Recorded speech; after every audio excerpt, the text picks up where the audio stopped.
hayawi wanasema mwishowe huwa. Mtazamaji, na jioni ya leo popote pale unapotutizamia, iwapo unatuangalia kupitia runinga uipendayo au kupitia mtandao, karibu. Hapa ulipo ni mtazamaji, ndipo unapohitajika kuwa. Huu ni mdahalo wa mwaka 2017 na mimi naitwa Kanze Dena. Na mimi naitwa Nimro Tabu kutoka NTV. Bila shaka nakaribisha katika makala haya spesheli ya kihistoria na ya kipekee ambao yanapeperushwa hewani na takriban vituo vyote vya televisheni muhimu hapa nchini Kenya.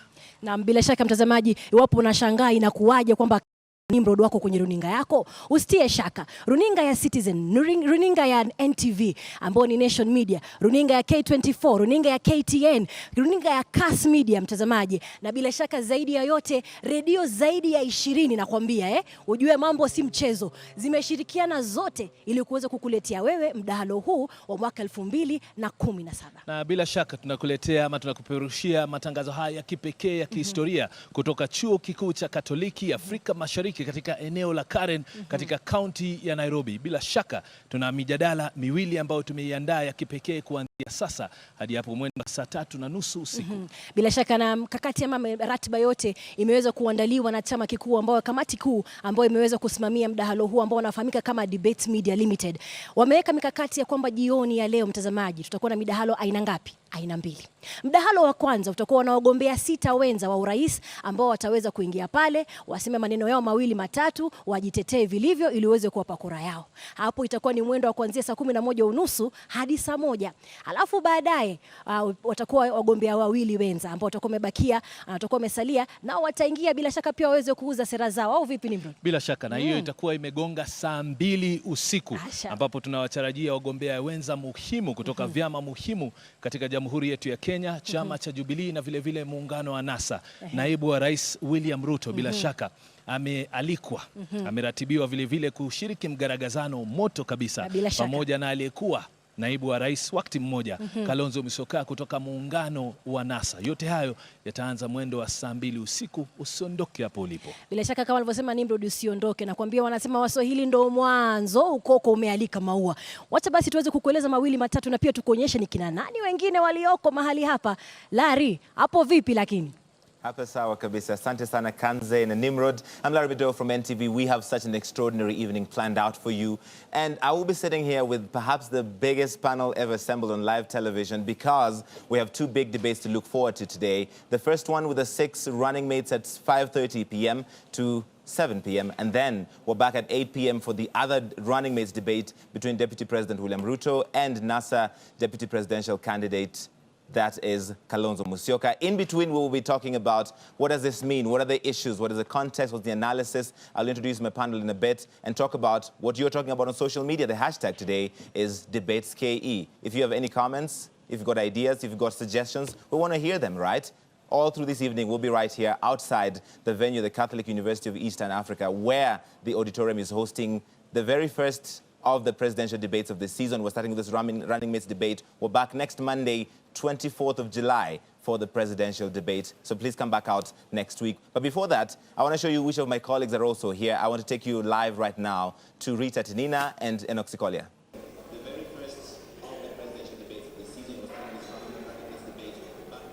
Well, thank you, Larry, and a very good evening to you watching us from around the country and beyond. We are counting down to the start of that debate.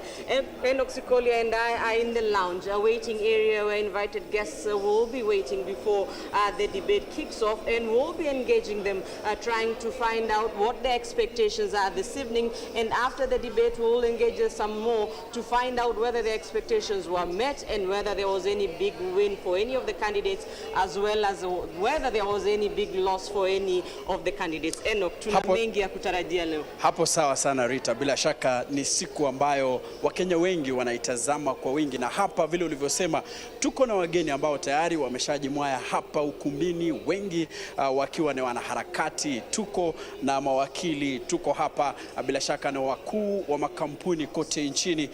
Nimeweza kuona Haron Dubi ambaye yuko hapa, nimeweza kuona Profesa Peter Gichure ambaye ni msomi katika chuo hiki cha Katoliki cha Afrika Mashariki. Tuko na Clara Momanyi ambaye pia ni profesa hapa katika chuo kikuu hiki cha Katoliki. Wamefika hapa na wataweza kutueleza tu wanatarajia yepi kutoka kwa wagombea wenza, mbali na pia kuweza kuchambua tu baada ya kinyang'anyiro hicho, kutueleza ni yepi yaliyotokea na ambayo bila shaka matarajio yao kama yaliweza kuweza kuelezwa na wagombea wenza. Kutoka hapa bila shaka tuko na wenzetu Lulu Hassan na Ali Manzu. Kabla tukutane na Lulu Hassan na Ali Manzu, kwanza tusikie kutoka kwake Larry. Asante sana, Rita. We'll get to Lulu Hassan and Manzu in a moment. They're in the waiting room. We've got several holding areas for all the different running mates that are coming out here. All 6 of them for this first debate at 5:30 and 2 more for the running mates debate at 8 p.m. So once that is set up, we'll introduce you to them and show you what is happening there.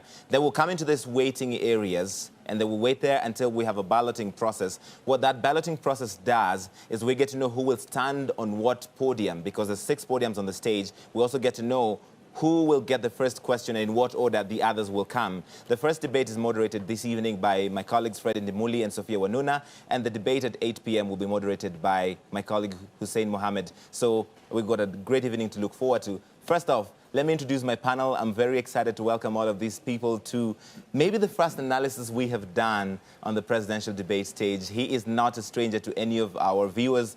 He is a regular on many channels, but also is running for governor in the great county of Nairobi. Miguna, thank you for being here this evening. Thank you. Excellent. He's a man who believes that there should be debate, and he's attended every Nairobi debate. So we will talk about why this debate has become so controversial in a moment. Also joining us this evening is Simiyu Werunga, the security analyst, and he's here because defense and national security are one of the topics in this debate. Simiyu, thank you for being here this evening. Thank you, Larry. We appreciate your time. Thank you. Also joining us today is Dr. Alex Oweti, who you must follow on Twitter, by the way. He's fantastic. He's saying all manner of important things out there. Director of the East Africa Institute.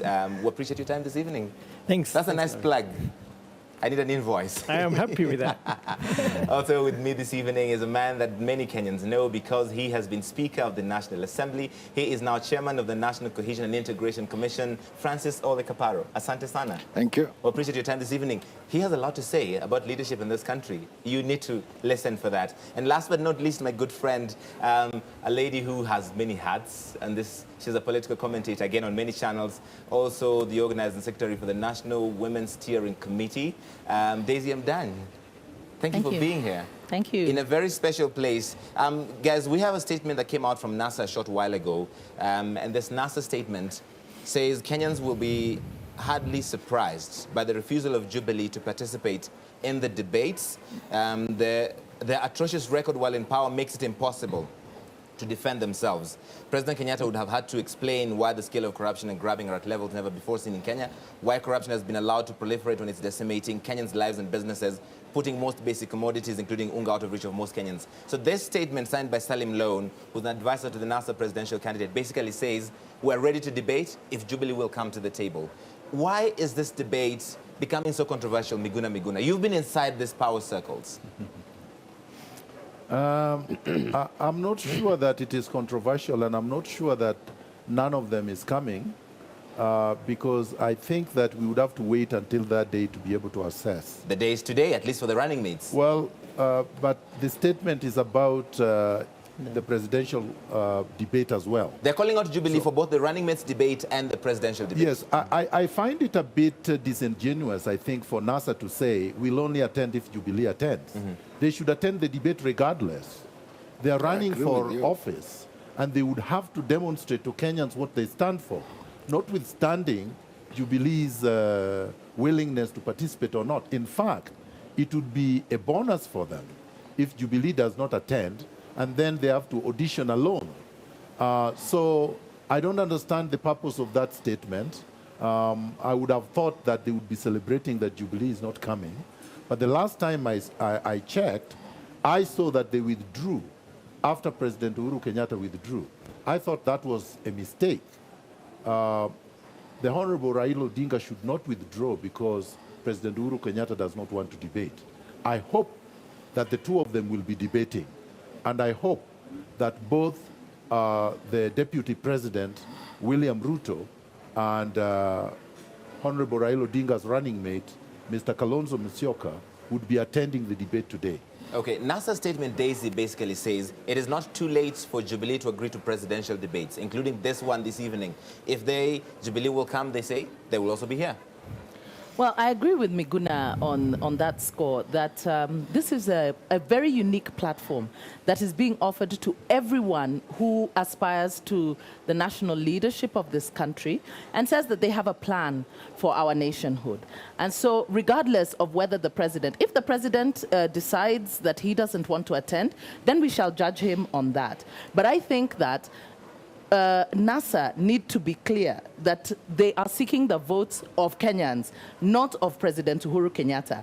And we were having a discussion earlier on, and I think it's clear, President Uhuru has one vote, and it's very unlikely that he will cast it for NASA or for any of the NASA principals. So this is a very unique platform that has been offered not just to the president, but to everyone who is aspiring to the presidency of this country to speak to Kenyans. And I think the media have done an extraordinary job of making that platform available, and therefore all the candidates, because we've seen also the lamentations coming from the other candidates, saying that they want to be able to debate, the incumbent. I think that they need to be able to use this platform to sell themselves, to tell Kenyans what it is, what plans they have for Kenyans. If the president does not come, if he chooses not to come, then we shall judge him on that. But NASA should take the opportunity, really, to speak to Kenyans. Okay, before I come to you, gentlemen, I want to take you real quick right now to one of the holding areas where we've got Lulu Hassan and Ali Manzu waiting to tell us what will be happening back there.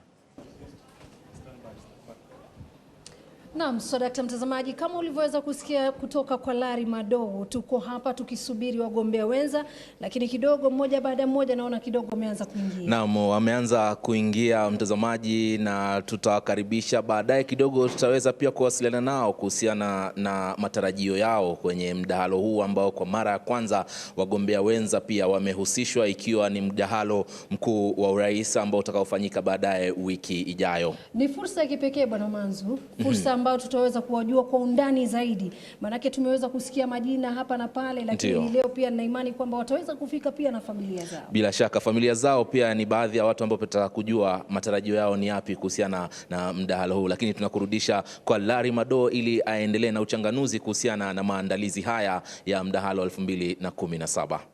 Lulu Manzu, asanteni sana, tutarejea kwa muda usiokuwa mrefu. But for now, let me read a part of this other statement for you, Francis Ole Kaparo from NASA, that NASA is still ready to take part in the proposed debates as soon as Jubilee engages in agreeing on the ground rules that President Kenyatta used as the excuse to duck the debates, which Kenyans have come to expect as an essential platform for leaders to communicate their visions directly to the people. Because this is the one chance where you've got all the TV stations in the country broadcasting the same thing and allowing you to interrogate whatever platform you're running on. Why would you not come to that?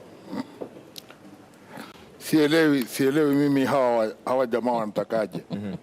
Wanaka wanataka kura yetu, kisha hawataki kutueleza ni sababu gani wanataka kura.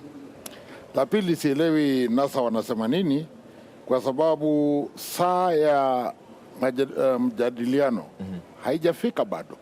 Wanajuaje nani atafika na nani afiki? Tunasubiri bado, labda watakuja. But this is typical Kenyan.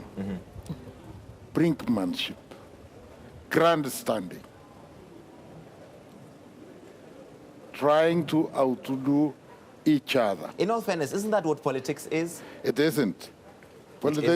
Politics must be thinner than that. I don't think politics is meant for crazy discourse.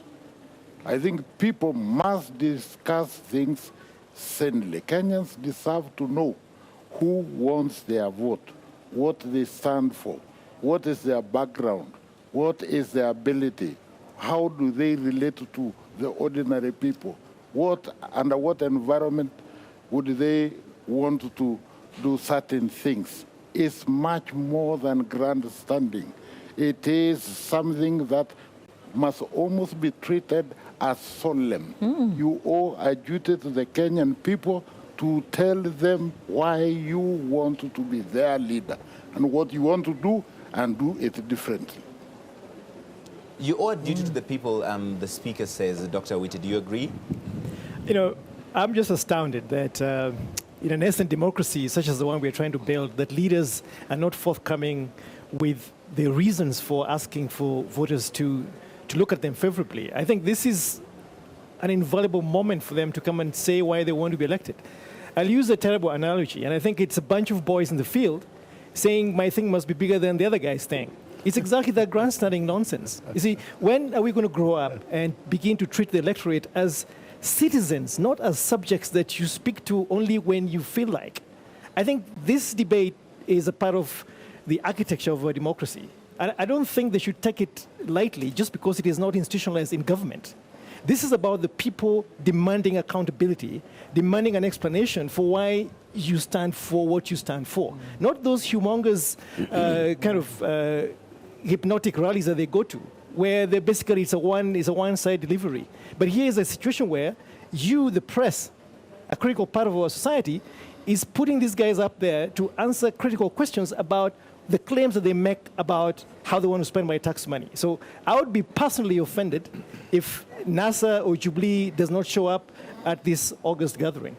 All right, I want to bring to your attention that, of course, some of you are watching this on KBC, and we're very excited to have the national broadcaster as part of the media houses collaborating with all of us at Citizen, at KTN, at NTV, and Radio Africa, and CAS Media, and all the other participating media that are part of this. So all of these different organizations have come together, competitors usually, but now offering this platform that Dr. Awiti talks about for Kenyans to really see their candidates sit next to each other and interrogate their issues. And one of those, Samiyu Warunga, that we expected to discuss today, and we will discuss, is defense and national security. Yeah. And this coming right now when Al-Shabaab is back in the news, NASA is offering one thing, Jubilee the other. It would have been a fantastic opportunity to compare what these two sides and indeed the other candidates are offering in this area.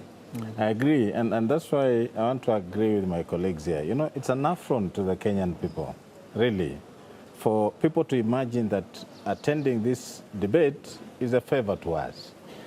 It is a right that Kenyans need to hear from their leaders or their potential leaders. It is a right for us to be told, not in public rallies, but we want to hear from people what they mean for this country. It is extremely disappointing to have, I don't know whether they take us for a joke as a Kenyan voter, or I don't understand, Larry, because this, to me, whether you like it or not, is becoming part of the electioneering process. And every politician must take this debate very seriously. And I think the Kenyan person has moved from those days where you will take us for granted, tell us those things that you wish you should tell us. We want to listen, because by listening to you in this kind of debates, we can pick your brains, you know?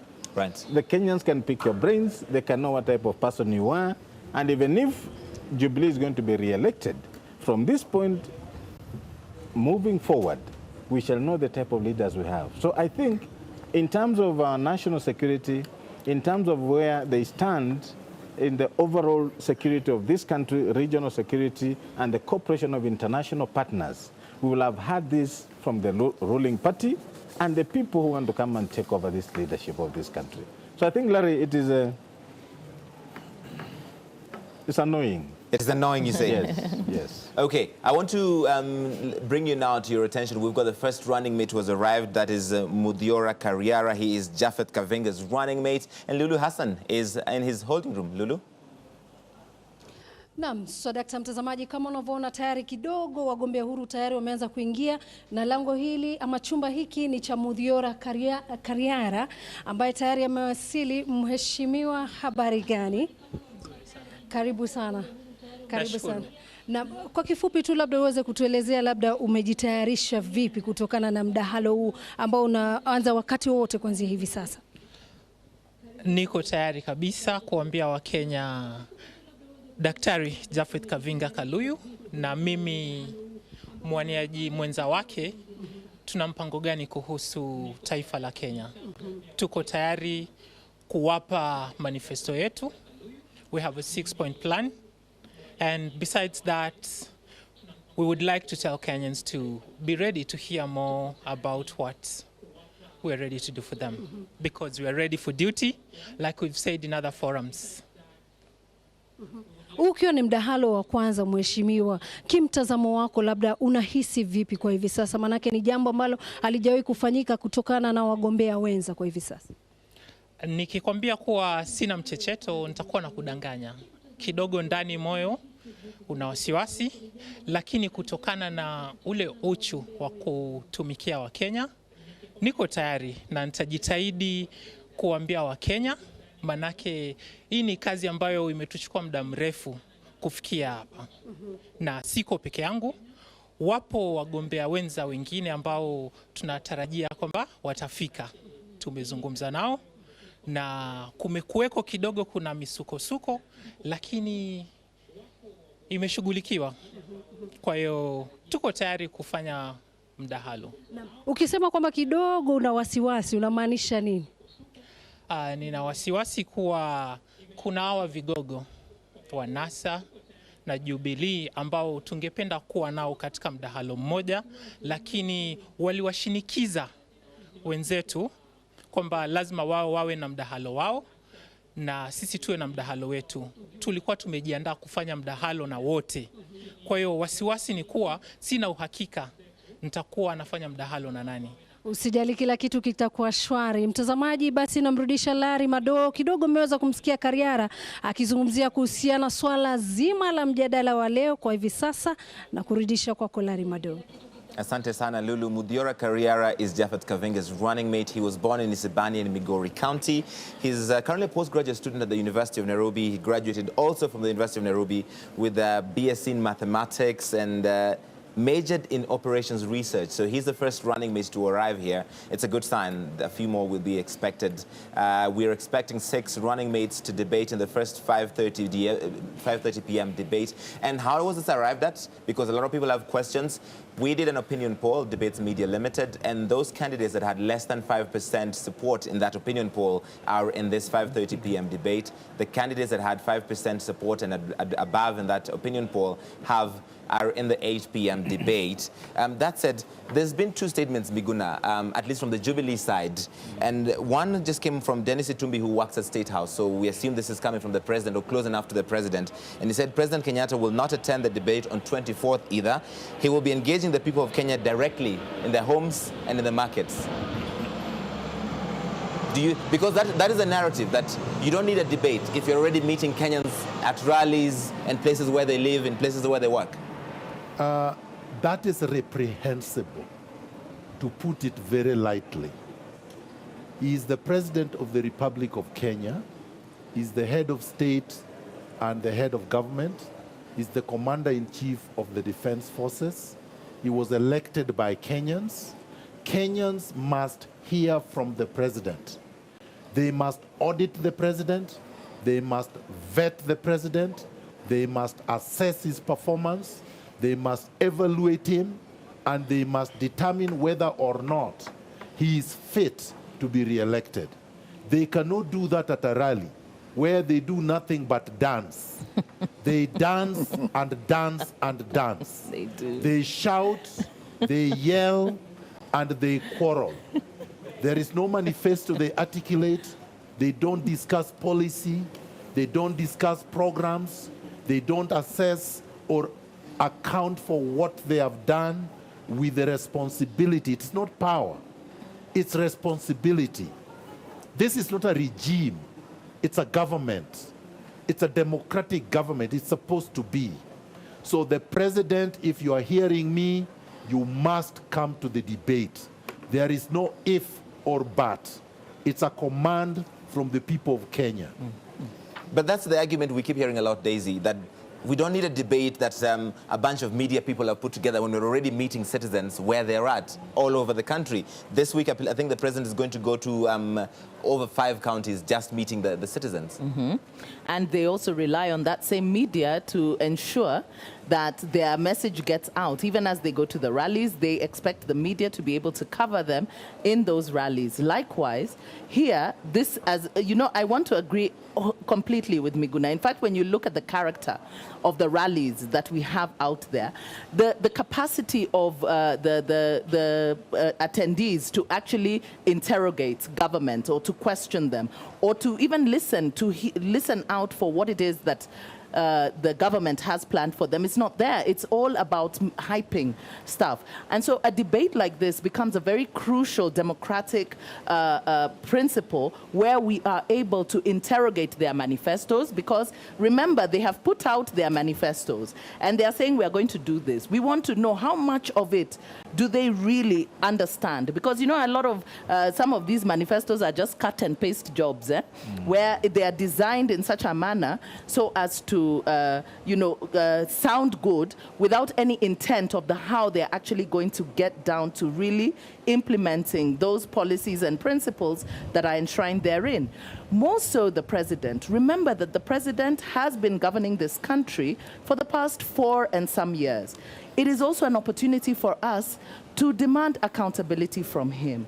And he cannot run away from accountability. In fact, I really question his handlers and advisors when such statements come from them, because it is like the president is saying he does not want to be accountable to Kenyans. He does not want to be questioned. And speaking about the media, we know that it has been a very interactive the thought process of putting together this debate has been interactive. Kenyans have been asked to send in questions that they would like answered by these candidates. And so the president needs to know that this is not just a media thing. This is about all of us Kenyans. And we are eager to have a quiet discourse whereby the questions are put not just to the president, but to those who would seek to actually replace him in the job that he currently holds, and have our options, be made wider to us to understand who is it who actually has a good plan, and that it is being broadcast on radio as well. It is reaching far more people than would attend these rallies. When they say that they are going to the rallies, how many of us actually attend these rallies, And how many of us actually bother to listen to what they're saying when they do say anything, if they do say anything? So I think it would be a really great disappointment, and I hope that the president will be advised to actually come and interact with Kenyans in this debate. All right, well, I'll get back to my panel in just a moment. We have the cocktail area here where the guests, because the debate has a live audience and there's a town hall part of the debate, so there are invited guests who will be part of that, and Rita Tinina is in the cocktail area kind of mixing and mingling and seeing who's there. Rita, who have you found? Well, thank you very much, Larry. Here in the lounge area, guests who have been invited to this debate are slowly filling in. We have representatives from various sectors, various groups. We have scholars, we have lawyers, we have representatives of persons with disabilities, we have representatives from MultiChoice, Super Sport, we have representatives from the Riaya University, Daystar University, and if you can just get a few comments, expectations of what those who will be attending the debate tonight will be expecting. I will now speak to Harun Dubi. Very good evening to you. What are you expecting this evening? What are the issues you'd like the candidates to address? I would like to hear what they think their policies are regarding good governance, especially fighting corruption, how to improve the economy, how to improve our independence, especially in terms of the governance of the country. I'm hoping to hear something important regarding what will happen to ensure that corruption is reduced, because we have heard the Jubilee administration being described as being the most corrupt. So I'm hoping to hear from Jubilee and from the other candidates how they are going to ensure that corruption does not reward the corrupt. Some of the candidates up until now have not confirmed whether they will be attending the debate today. What do you think of that? These fellows are flying all over the country. In a few minutes they could land here. I hope that they do come. If they don't come, it will be an anticlimax in a sense, because this is one opportunity. They have to speak to the entire country at once. So I think that if they fail to come here, they will be demonstrating a little bit of their disrespect for the people of Kenya, and expressing that they have no value for this generous opportunity that the media has given them. Well, a very thank you so much, Harry Ndubi. I'm now joined by Joseph Karamojong. He's a representative of the Marketing Society of Kenya. The candidates tonight will be speaking on various issues, from land, the economy, the issue of food security, national security. What issue will stand out for you? I think for me, most importantly, is the country in general, in terms of Kenya as a brand. Where are we going? We've just held the Junior Athletics Championship, which is very important in showcasing Kenya. So I think on behalf of Marketing Society of Kenya, would like to know issues about tourism, about positioning Kenya, because I believe we are punching way below our weight when it comes to showcasing this country. And perhaps where can we fit in terms of helping? So for me, I'd like to pick up these conversations and hear where we're going. Some of the candidates, apart from the two main candidates, William Ruto, Kalonzo Musyoka, many others are not known to members of the public. How many do you know yourself? Well, to be honest, for the, what are they called, the running mates, I only know Kalonzo and Ruto. And perhaps this is, for me, an opportunity to meet the others. You haven't met them, you don't know them. Do you think then they're up to the task? Well, it's a wait and see. I'm quite actually excited to be here and see what they have, because perhaps today we'll judge their caliber. Thank you very much. Back to you, Larry. We'll be getting more views from the guests who are here in the waiting lounge. Larry. Haron Dubi said an important thing. It is their chance to speak to the whole country at the same time. And 1 hour, 27 minutes away from the first of the two running mate debates expected this evening, we have at least one candidate already in the building. Yesterday, we also heard again from Jubilee that the Deputy President would be sending a representative, Kimani, I think Kimani Ichung'wah, the MP for Kikuyu. Can you send a representative to a debate? You've been in politics a long time, Mr. Kaparo. I have no idea. I have no idea whether you can send a representative who is not on the ballot to a debate. But there's something that has been going through my head about this whole issue of debating and refusing to debate, if there is refusal anyway. And what is worrying me is, was there consultation between the organizers of this debate and the candidates? And if so, what were their replies to the initial invitation? Were they reached out? Did they agree? Or they were not reached out, and therefore they probably are being called to an event that they didn't consent to? The Debates Media Limited, who are organizing this debate, have said they reached out to all the candidates and all their campaigns and explained to them the dates and the rules of engagement, which, by the way, do not allow for a representation. If you're a running mate or if you're a presidential candidate, you cannot send a representative, according to the rules of the debate. Well, very well. Very well then, if they were reached out and they said they will come, we hope they will come, because time is not there yet. I think there's a difference between a compulsory thing and a voluntary thing. If you wanted to come and talk about your manifesto, it's a good thing. It's very good for Kenyans. But you are also under no obligation, because you are also under no obligation to run. You can run, you can fail to run. You can come to debate, you can refuse to come and debate. And Kenyans will judge, if at all they judge people on issues, then they can make that judgment. So until they fail to turn up, until we are through, I don't want to condemn anybody. Okay, we now have a statement from David Mugonyi, who is the spokesperson for the Deputy President, William Ruto.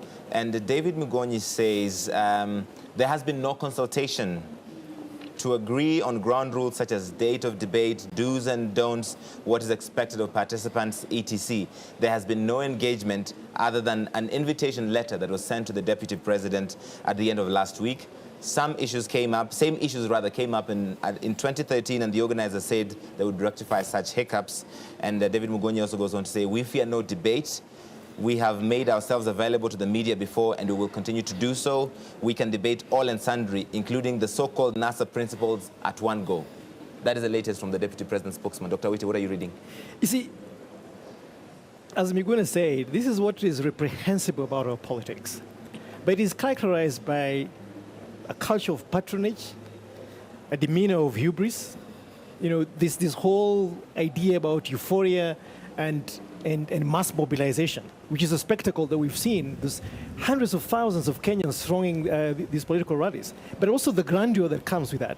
But what we're trying to do with this process of debate is to reinstate civility in our political process, a culture of debate, dialogue, discourse, and decorum. And I think this is where the tension is, because these guys come from that culture of mass mobilization, not of respectful conversation, of persuasion, in small rooms, like in a town hall, to explain what it is that you want to do. These guys have access to all of the publicity facilities. If they came to a town hall meeting, it would be broadcast live to the whole country.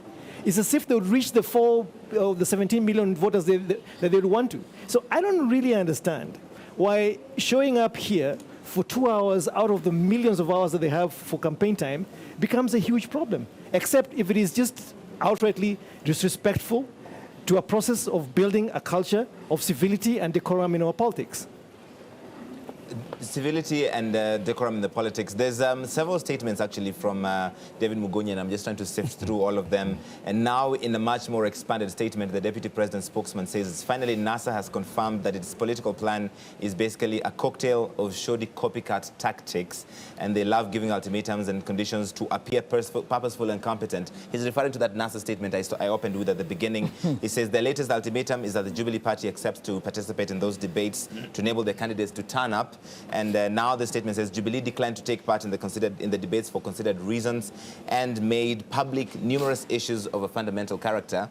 It goes on to say that NASA immediately aped Jubilee against its real inclination and contrary to their actual wishes and interests. Now they want to participate, but they will not because Jubilee is steadfast in its resolution. The fact that they cannot appreciate the plain ridiculousness of the position is scandalous. We understand that imitation is the sincerest form of flattery, yet Jubilee is not flattered by NASA's copycat strategy. We're in a democratic contest for the leadership of a great nation and not a playground charade. Jubilee takes this campaign seriously and is doing everything to reach every Kenyan with its transformational agenda and message. There is simply no time for riddles and games. We're one party with one candidate, one manifesto, one government for one people in one nation. NASA is any number of coalitions with many candidates, multiple manifestos to divide our country into many clamorous tribal nations. Jubilee cannot accept to participate directly or otherwise in NASA decision-making. If they persist with their ridiculous demand, they must demobilize the campaign because, one, it's in bullet points. So the first part, Jubilee is enough, and imitation is inherently inferior and necessarily superfluous. Two, they have low strategic and policy level capacity and cannot make original decisions, like how many manifestos to produce or why and whether to participate in a debate. And three, they just aren't serious. This statement concludes by saying, if NASA can't take themselves seriously and think a campaign is a sham, they don't take Kenyans or leadership seriously. Really? Simiyu. Now, I think this is the first time I'm trying to comment on political issues. Because security is your purview, but here we find ourselves in this extraordinary circumstance. One, Larry, I want to tell you, you notice some narrative that Jubilee has been trying to put across, a narrative of demeaning this whole process. When a deputy president tells Kenyans that he's going to send an MP, who some Kenyans even don't know who he is, you understand the idea of how they look at us. Right. Number two, we are getting a statement from somebody called Itumbi, yet the president has a spokesperson in the name of Esipisu. Right. So the fact that it's even Itumbi who is sending this statement from the president's office tells you what they think about us Kenyans as voters. And now we are reading the last statement that, to me, is a lot of words meaning nothing. Because the idea behind this debate is not what Jubilee thinks about NASA. It's about them coming here to tell Kenyans what we want to hear. They're saying NASA copied them. They were not going to come to the debate. Now NASA is giving a precondition that they'll only come if Jubilee comes.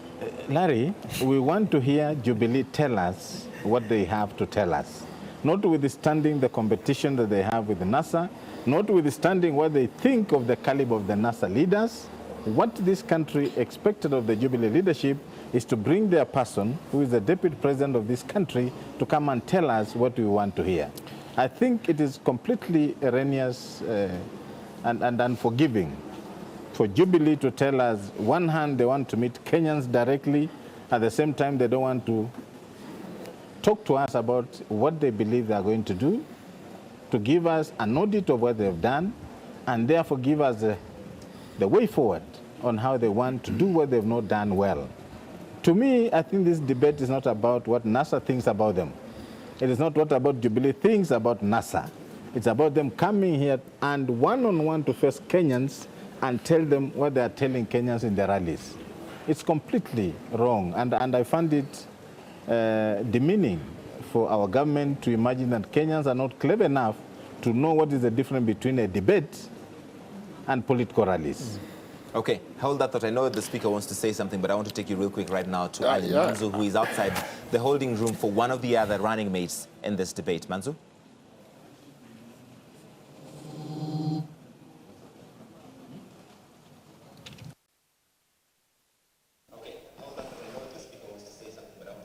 This is the latest statement from Jubilee that we're all still trying to process. What are you reading? Let me just say, I'll go back to the original question. Was there consultation between all the political parties? You see, what worries me right now is that question, because out of six running mates that were scheduled to be here at 5 o'clock, we are being told there are only 2. Yes. The other 4 are not there yet, and they probably haven't said why they are not coming. This whole issue of whether or not Jubilee or NASA comes is, I think we are wasting time on it. We are wasting time on it because they seem to be playing their own politics on each other. And if they choose to come, the better for the country. If they choose not to come, then they are under no obligation to come. I think one thing that I want to ask of us here, let's not judge any political participants in this process, in this show. Let's urge them to come and tell Kenyans what they will do to them if elected. Let them come and in an atmosphere of serenity, tell Kenyans about their manifestos, and let also there be an opportunity for Kenyans to question them, if need be. But it is not criminal not to turn up. I would rather we do not dwell a lot of time on why they are not coming. We have expressed our wish that it would have been nice if everybody came here, but if they choose not to come, then the Kenyans will judge them. We're now 15 minutes away from the first of the 2 running mate debates we're expecting this evening at 5:30 p.m. The first 6 running mates will debate face-to-face right here on the stage at the Catholic University of Eastern Africa. That debate will be moderated by Sophia Wanuna and Fred Ndimuli. And then at 8 p.m., the second of the 2 debates this evening will also take place, moderated by Hussein Mohammed. We're expecting in that second debate at 8 p.m. Deputy President William Ruto and NASA Deputy Presidential running candidate, or running mate, if you like, Kalonzo Musyoka.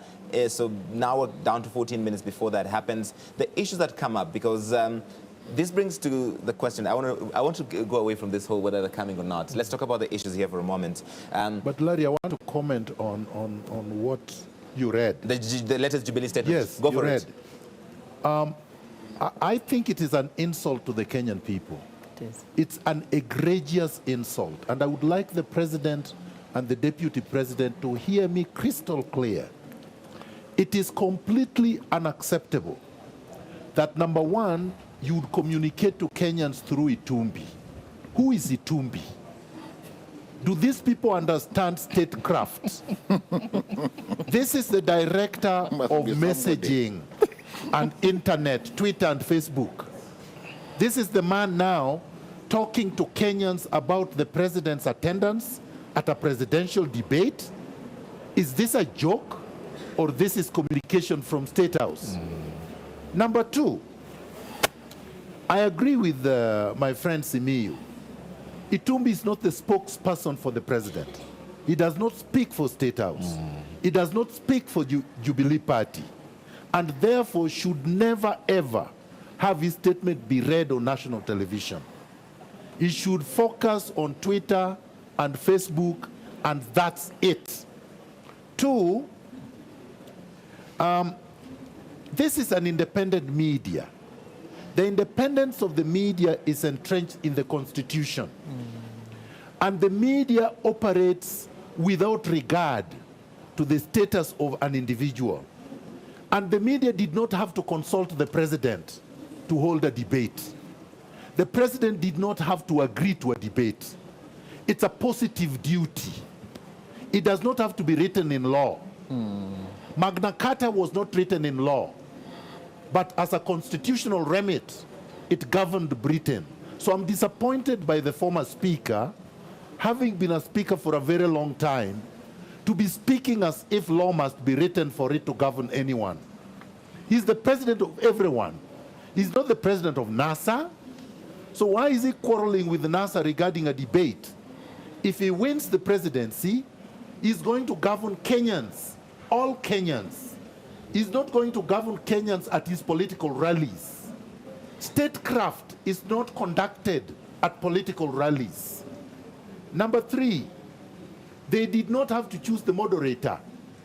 The moderator is chosen by the organizers. And that's the way it should be. I've attended debates before, and I have no say where the debate takes place, when it takes place, who moderates it, what questions are asked, what the ground rules are. They give me the ground rules and I accept them as a candidate.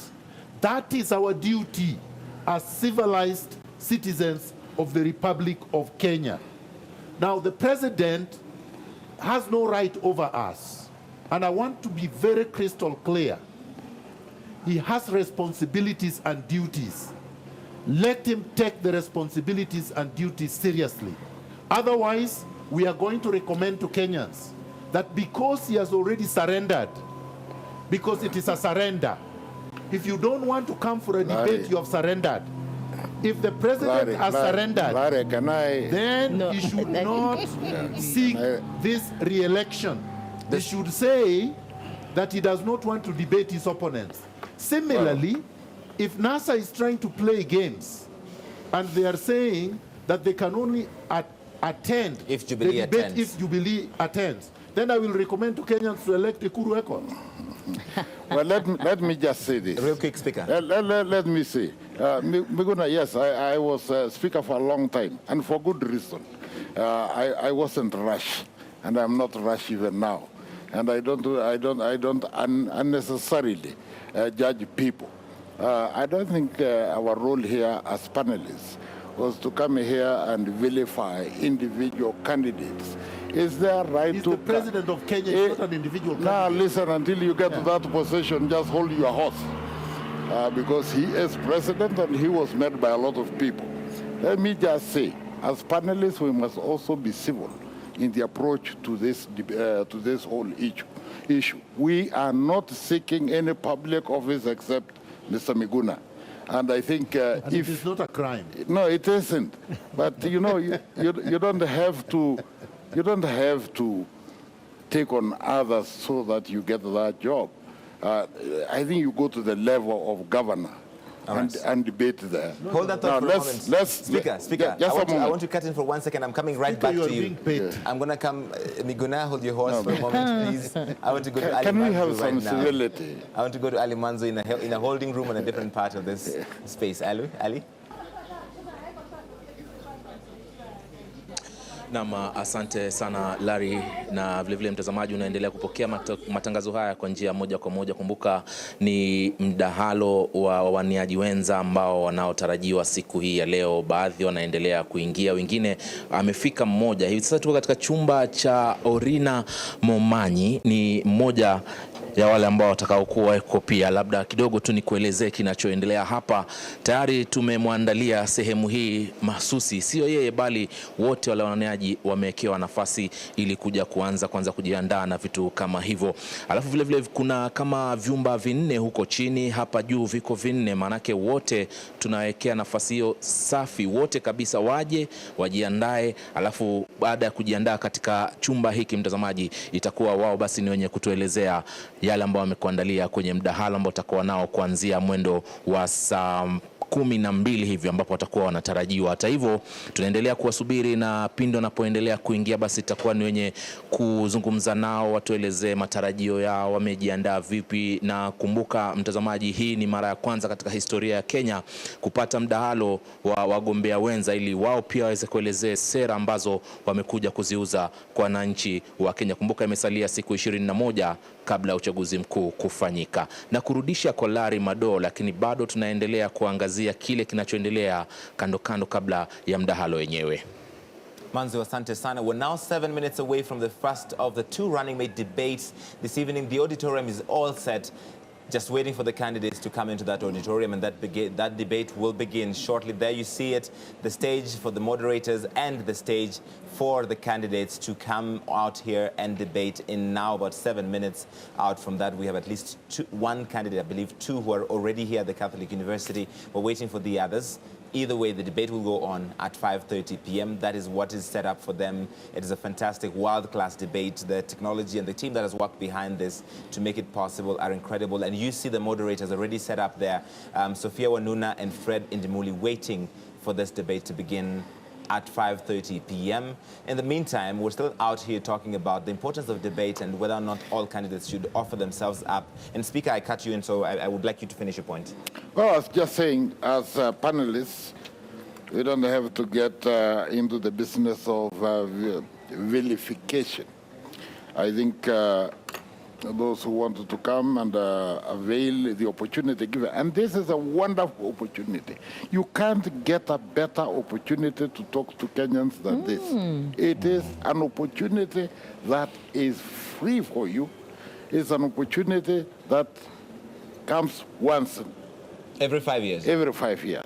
And therefore, let's make this open invitation. There's still time for people to turn up. But I also would like, as we do our discussion here, let's keep also our cool. I invite Mr. Miguna to the real world. The real world is not about combat. The real world is about discussion, persuasion, and reasonable discussion. That compromise is what has brought us to a ditch. We need to speak to Kenyans honestly without varnish. Daisy. Well, you know, Miguna is, I think, an acquired taste for very many Kenyans. You know, people are not used to being bombarded with truth. And so it is something that people just take lightly, you know, and need getting used to. But I think it's very unfortunate having such remarks coming from spokesperson of the Deputy President, you know, dismissing their opponents, NASA. And this debate, the presidential debate, it's not the first. Remember, we had one in 2013.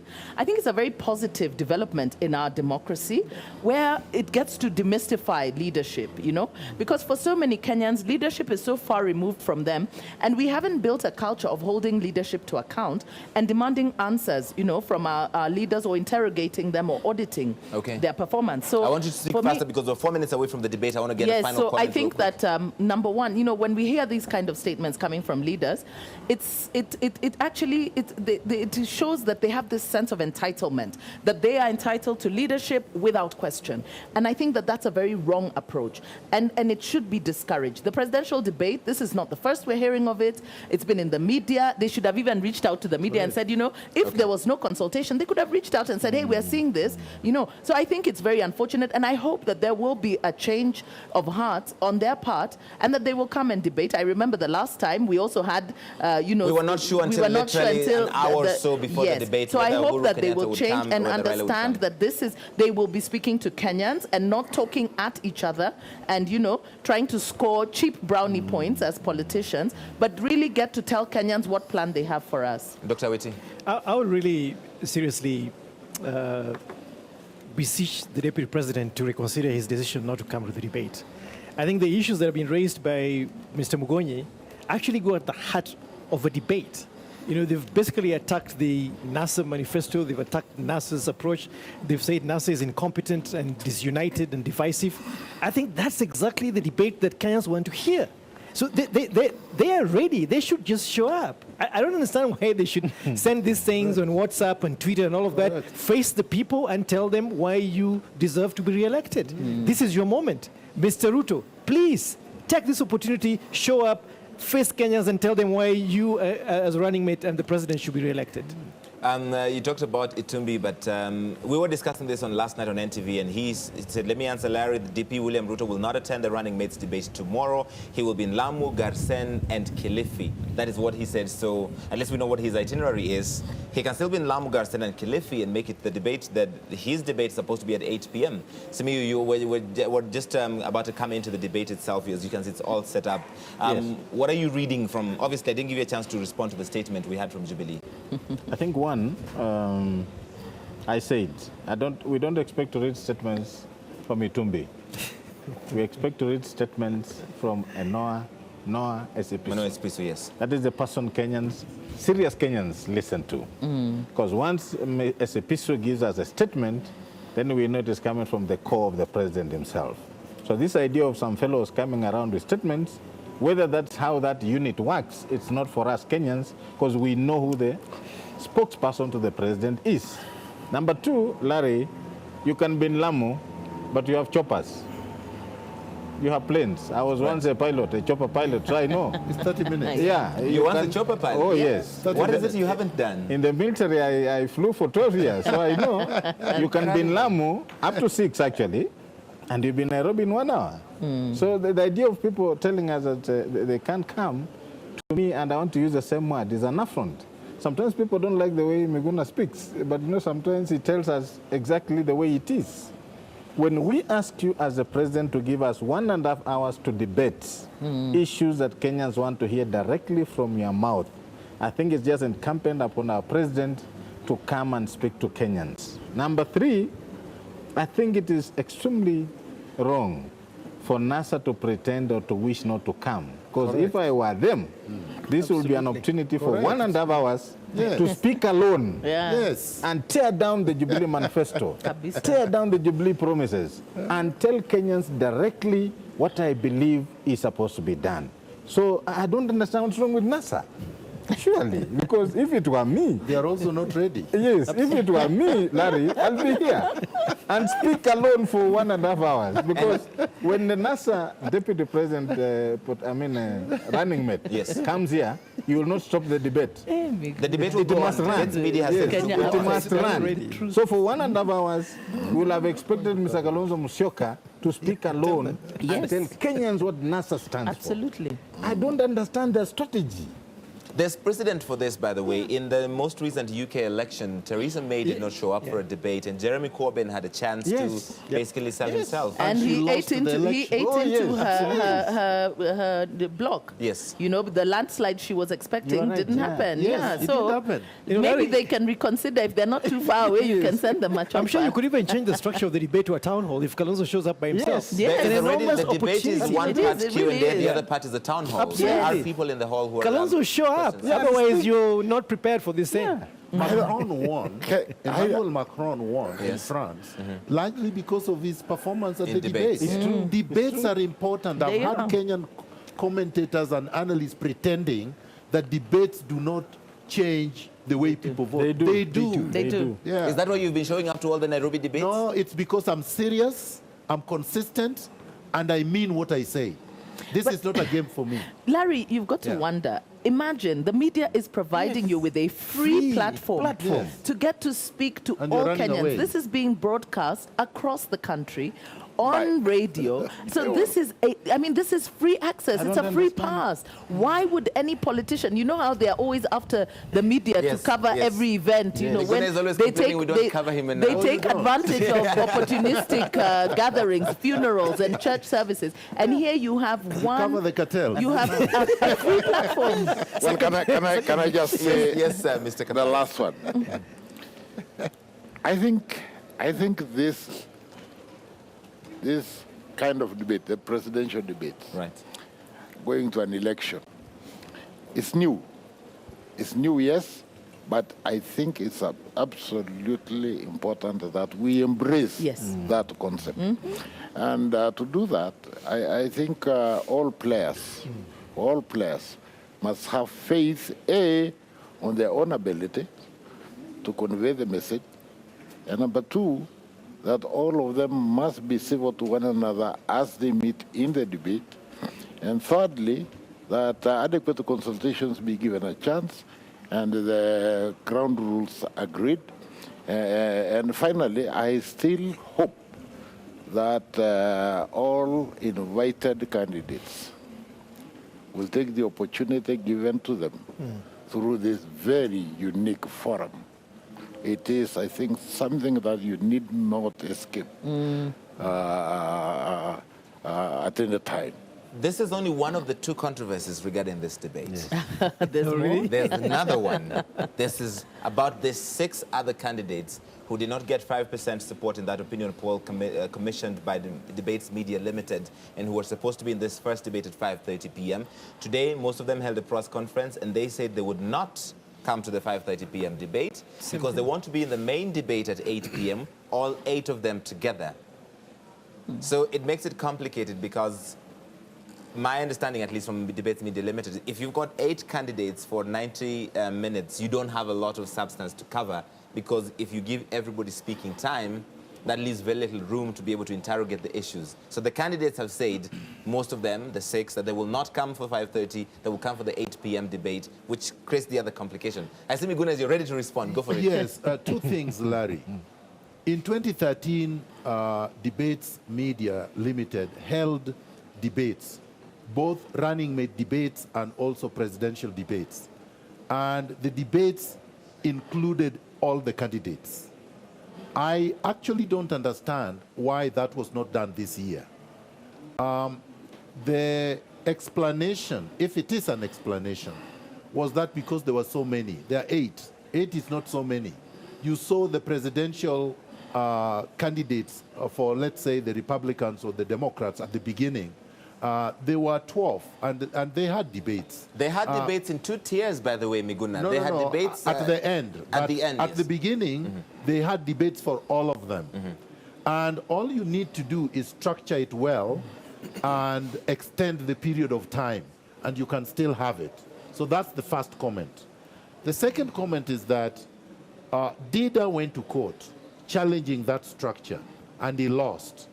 Now, I don't think you should have it both ways. He went to court hoping that the court would agree with him that Debates Media Limited was wrong. To exclude the others. To exclude the others. Which is not really an exclusion, because they are in a debate. The court's opinion was that it was not an exclusion, it was a way of managing the large number. Exactly. Right. And as a result, they should be here. So I don't agree with them, because on the one hand, what kind of country are we trying to build? We are trying to build a country which is democratic, which is transparent, which is accountable, but at the end of the day, it has to be a country governed by the rule of law and the principles of constitutionalism. So if you went to court and you lost, you must obey the orders of the court. Otherwise, there was no reason for going to court. So you think this is an attempt to get what they wanted by the back door? Yes. It's more than that. They're trying to play games themselves. They're trying to play the NASA Jubilee game of brinkmanship and blaming the other. They should come here, audition themselves, demonstrate their competence, whether or not NASA is there. I mean, it's like me. Larry, if you call me for an interview at NTV, I will be there whether my opponents are there or not.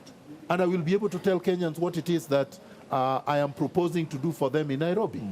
So what is the difference of saying, oh, I'm a boxer, I go there, my opponent does not come. I take the trophy.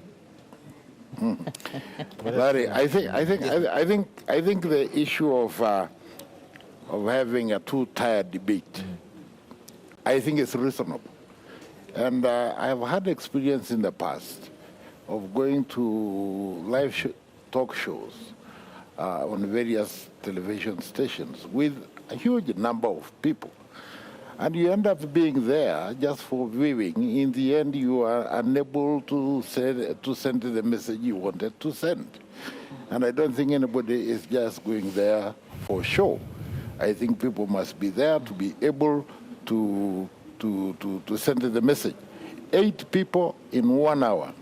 In essence, you are saying, excluding, even taking away the time taken by the moderator to ask questions. To ask questions, you have 10 minutes per individual. I mean, that is not something you want to do.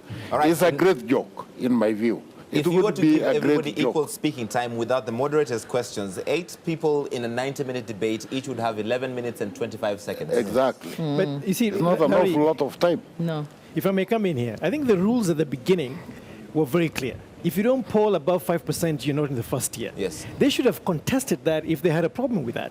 It was really clear. So, but I also think that part of the problem I have a problem with that rule, though. Well, we try and set rules around these things, but I think there's also a problem with the assumption that you cannot provide adequate time for 8 candidates within the allotted time. I think there's a way that the whole thing shapes itself. The 2 front-runner candidates will get the most questions, will get the most attention. So that's how the which would be unfair to the other candidates. But the Republican, they're running on the equal. Indeed. But the Republican Party nomination process was held that way. Because naturally the questions just go, they start attacking each other, they start attacking each other's platforms. I'm sure Mr. Kenyatta, if he showed up at the debate, would be the subject of every question, or every criticism. He'd then have more time to speak. And then Raila has been in politics for a long time. Naturally, they would attack his record and say, why should he now think that he can run? So the thing will kind of sort itself out. I think it's really a question of management. But going forward, I think this is going to be something that you guys deal with all the time. Right. How can we get transparent, clear, acceptable rules of engagement so that we don't have people chickening out and blaming the process and the procedures for not showing up at this event where Kenyans really want to listen to them? The other thing I'll ask me when we come back is how can we make sure this is an institution as part of the campaign period, and it doesn't matter who is running, it will be there. There'll be running mate debates and there will be presidential debates. In the meantime, I want to take you to Enoch Sikolia. He is in that lounge area where some of the invited guests are. Enoch, who do you have? Naam, asante sana Larry, bila shaka ningali katika eneo hili ambapo tuko na wageni kutoka sekta mbalimbali, sekta ambazo zinaendesha uchumi wa taifa hili, na bila shaka kwa sasa niko na naibu msimamizi wa chuo hiki cha Katoliki ambaye anajulikana kama Pius Male. Welcome to this broadcast. Now, are you looking forward to this debate? I'm looking forward for the debate to hear the candidates what they are going, I think, to present forward, which they are going to offer within the 5 years to come. And myself being an academician, I'm really excited to see what's going to happen and really to see what they are going to offer as far as the academics is concerned. You know, academics is the key for success. So we want to see what they are going to offer in that area too. And we have been happy to see that at least now, we being in the private university, that now even the government has been giving us students to teach. That's a very good area. We are very, very appreciative, and we are looking forward how they can do it more, so that at least we may contribute in the development of this country and the whole world and beyond. As a scholar, education is very key in terms of driving the economy of a country and in terms of channeling out experts in various fields. Now, what key areas in the education sector do you expect that the running mates will clearly spell out on how they intend to reform the country's education sector? Yeah, more what we are doing here, research. We want the government, if they can put a lot of funding in research, so that we can research in several areas which can help this country, I think, to develop as far as even economics is concerned and the social being of our citizens. Yeah. Now, the roadmap, it has been a long journey since 2013. That was the first time the country had the presidential debate. But today, it's a unique day because for the very first time in the country, we are having a debate for the running mate. Do you see this as a step forward when it comes to enhancing democracy? It's true. It is a step forward so that I think they can come out and present their manifestos and what they think to the public, so that I think the public who are going to vote, they know the people are going to vote too, not just for emotions, but I think depending on the real issues being addressed in the debate. Okay, thank you so very much, Professor Male, the DVC here at the Catholic University of East Africa.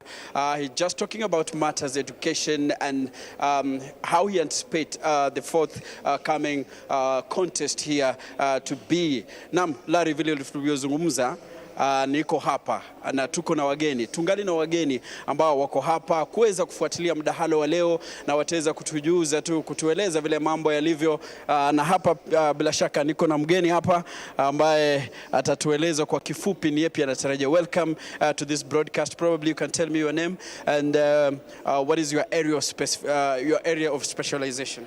My name is Sheifa Okore. I am Program Officer for Civic Engagement at Siasa Place.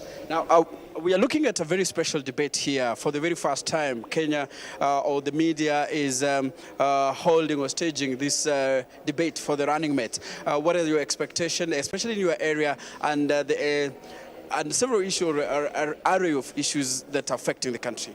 Well, I'm expecting to see a lot. I think I have very high expectations like every other young Kenyan out there, because I deal with a lot of youth and a lot of women who are in political spaces. So we are hoping to see our candidates be able to, one, articulate their policies, two, tell us how they want to achieve all this, three, be able to just convince us or show us that they really deserve our vote and our power, because ideally what we're doing in August is giving them our power. So we would really love to see if they're able to own and respect and deserve our power. So there's quite an array of issues I'm looking at. I want to hear people talking about unemployment. I want to hear people talking about what they want to do for women specifically, because we've seen that there are no women in seats that we expected them to be in. I'm hoping that we will see and hear actually how the country intends to move forward after August, because there's a lot of tension that's seemingly coming up also as well. So I want to see how the candidates want to articulate and work around those issues. You talked about the issue about youth. What areas do you think that the running mates should concentrate on, and when they're talking matters about or matters that concerns the youth? Wow, three major particular areas. I want them to talk about health. I want them to talk about unemployment. I want them to talk about opportunities in regards to how they can grow whatever business that they're doing, how they can be able to expand on that. And one thing I want them also to talk about is food. And to be able to just affordable food for everybody. And I think that cuts across all board. Everybody's hungry, not just the young people. So I want to hear those about young people, yeah. Asante sana. Bila shaka mtazamaji, hapa ni eneo ambalo wageni wako wakisubiri kuanza kwa mdahalo wa siku ya leo, mdahalo wa wagombea wenza.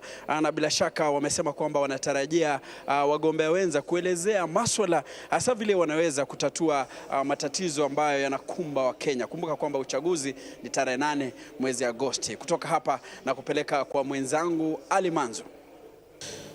Naam, asante sana Enoch Sikolia, upande huu ambako wachanganuzi na baadhi ya wageni wanaendelea kuingia na kutoa maoni mbalimbali. Hapa tuko katika sehemu ya mojawapo ya maeneo ambayo baadhi ya wale ambao wanaotarajiwa hapa ambao ni waoneaji wenza wanatarajiwa kufika na kuwekwa mahali kabla ya kujiandaa kuanza mahojiano hayo ambayo wanatarajiwa kuanza wakati wowote.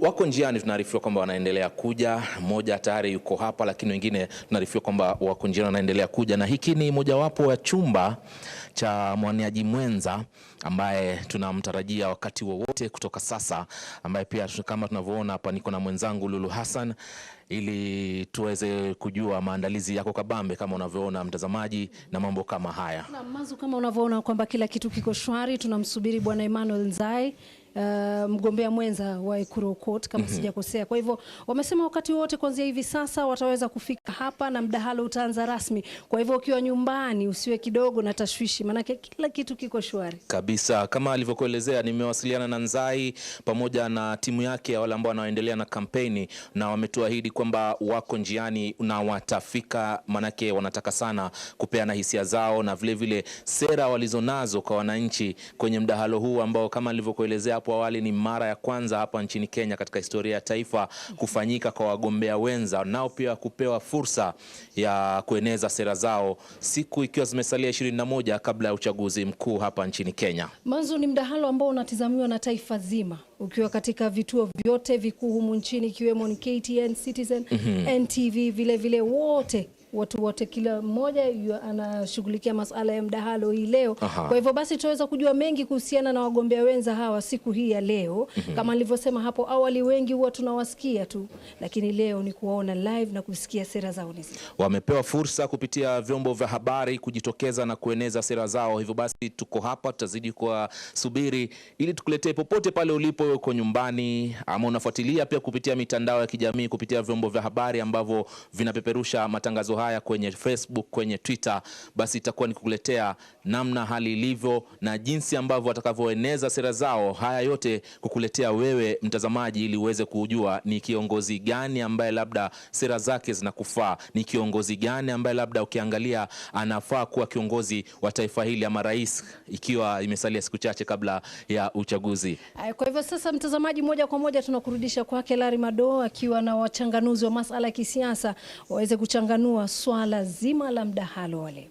Asante sana Lulu na Ali. And we were talking about a lot of different things regarding this debate, and the 6 candidates who say they will not come for this debate even though one has. They're coming at 7 p.m. for the 8 p.m. debate because they all want to be on the main stage, all 8 running mates debating each other. Samir.